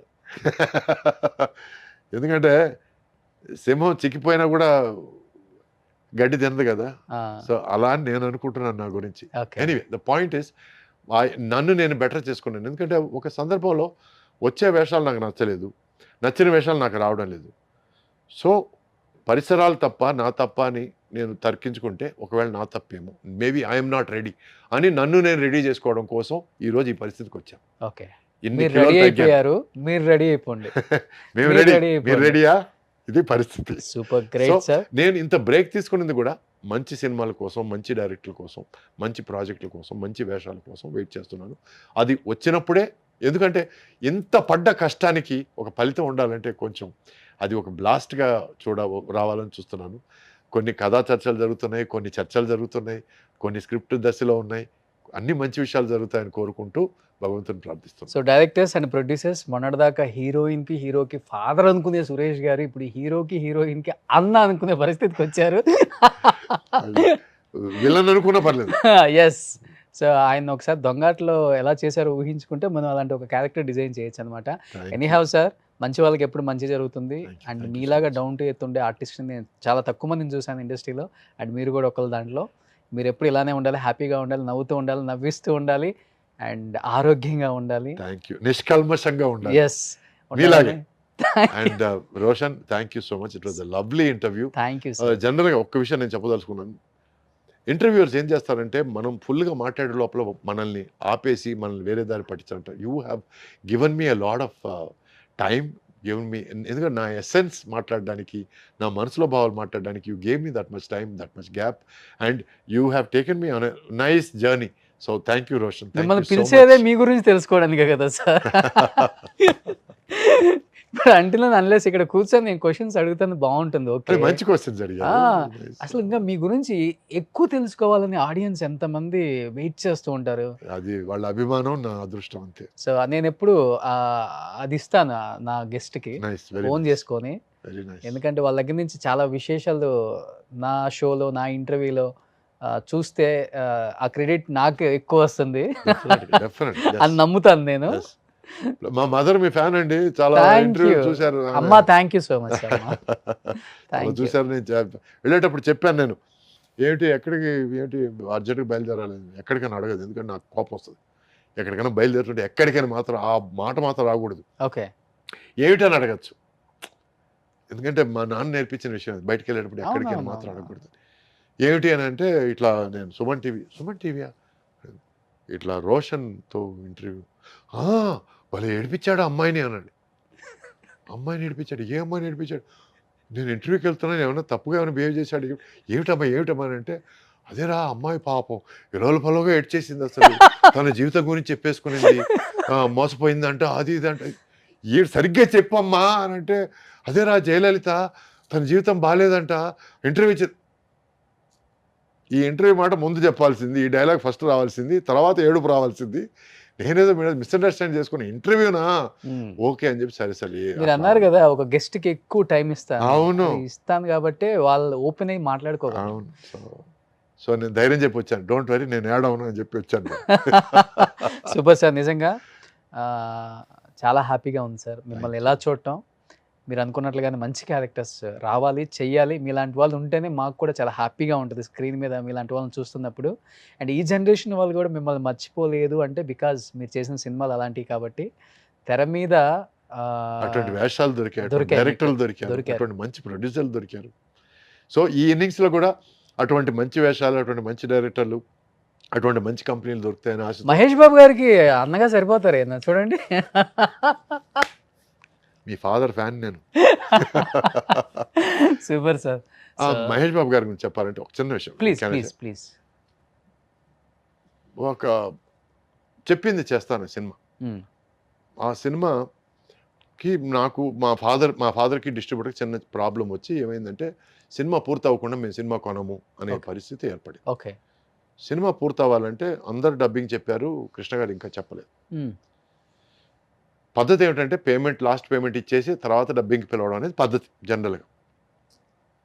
సో నాన్నగారు ఏమిటంటే, ఎలా పిలవడం బాగుండదేమో, ఇటువంటి ఒక పరిస్థితి. ఇక్కడ ఒక టగాబార్, ఎందుకంటే ఇంత పెట్టిన డబ్బు, ఫైనాన్షియల్ డబ్బు తిరిగి ఇవ్వాలి, ఏమిటి లేట్ అయిపోతుందని అడగడాలు. సో ఈ టైంలో ఆయన ఫీల్ అవుతుండగా కృష్ణ గారు ఫోన్ చేసి, నువ్వు రా మాట్లాడాలి అన్నాడు.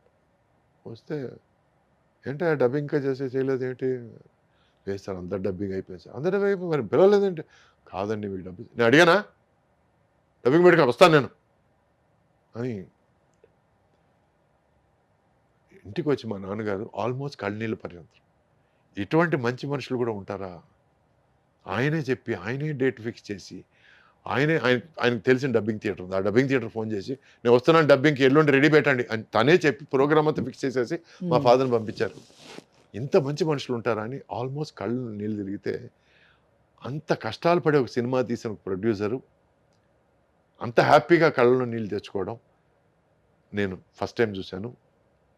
అటువంటి ఆనంద బాష్పాలు ప్రతి ప్రొడ్యూసర్ కళ్ళలో చూడాలనేది నాకు చిన్నప్పటి నుంచి, అప్పటి నుంచి వచ్చిన ఒక కోరిక. సో కృష్ణ గారంటే నాకు అంతులేని అభిమానం, రెస్పెక్ట్, అంత పెద్ద ఫ్యాన్. ఆయనకి రెట్టింతల ఫ్యాన్ అయ్యాను ఓకే ఆ విషయం తర్వాత. సో ఆ తర్వాత మా ఫాదర్ తెలిసిన విషయం ఏంటంటే, ప్రొడ్యూసర్లు వెళ్ళి, డిస్ట్రిబ్యూటర్లు వెళ్ళి మా కృష్ణ గారి దగ్గర కంప్లైంట్ చేశారంట. ఏమిటండి సురేష్, ఇట్లా గోపీనాథ్, మా ఫాదర్ పేరు గోపీనాథ్ మాకు సినిమా ఇవ్వడం లేదు, ఇట్లా వచ్చి కృష్ణ గారు డబ్బింగ్ చెప్పలేదు కాబట్టి నేను సినిమా ఫినిష్ చేయలేను, అది ఇది అన్నారంట. ఏమిటి సార్ ఇది? అతను అంటే మా ఫాదర్కి కృష్ణ గారికి ఏదో ప్రాబ్లం పెట్టడానికి వాళ్ళు ట్రై చేస్తే, ఆయన డైరెక్ట్గా పిలిచి మొత్తం క్లారిఫై చేసి ఒక 2 నిమిషాల్లో మొత్తం సెటిల్ చేశారు. అంత ఉదాత్తమైన ఆయన మా ఫాదర్కి మాత్రమే కాదండి, నేను ప్రామిస్గా చెప్తున్నాను, చాలా మంది ప్రొడ్యూసర్లకు చేశాడు ఆయన. Is so great an individual Krishna గారు. ఆయన ఏ లోకంలో ఉన్నారు, మంచి లోకంలోనే ఉంటాడు ఆయన, మంచి పొజిషన్లోనే స్టార్ట్ అయి ఉంటాడు ఆయన టేక్ ఆఫ్ పాయింట్ మాత్రం బ్రహ్మాండంగా ఉంటుంది. సో ఆ విషయం అన్ అమేజింగ్ లైఫ్. అందువల్లే మహేష్ బాబు సినిమా చూస్తున్నప్పుడల్లా నా మనసులో ఇంటర్నల్గా దీవెనలు ఎప్పుడూ మహేష్కి ఉంటాయి. Okay, I always want him to give hit after hit after hit after hit. ఎందుకంటే ఫాదర్ మీద ఉన్న ప్రేమ అలా తనలో కనిపిస్తారు మాకు మహేష్ బాబు గారు పక్కన. అవును, మీరు కూడా అయ్యో పెద్ద ఆయన ఆశీస్సులతో. Thank you so much Suresh గారు. Thank you. Love you. I love you too. Thanks. All the best. Thank you so much.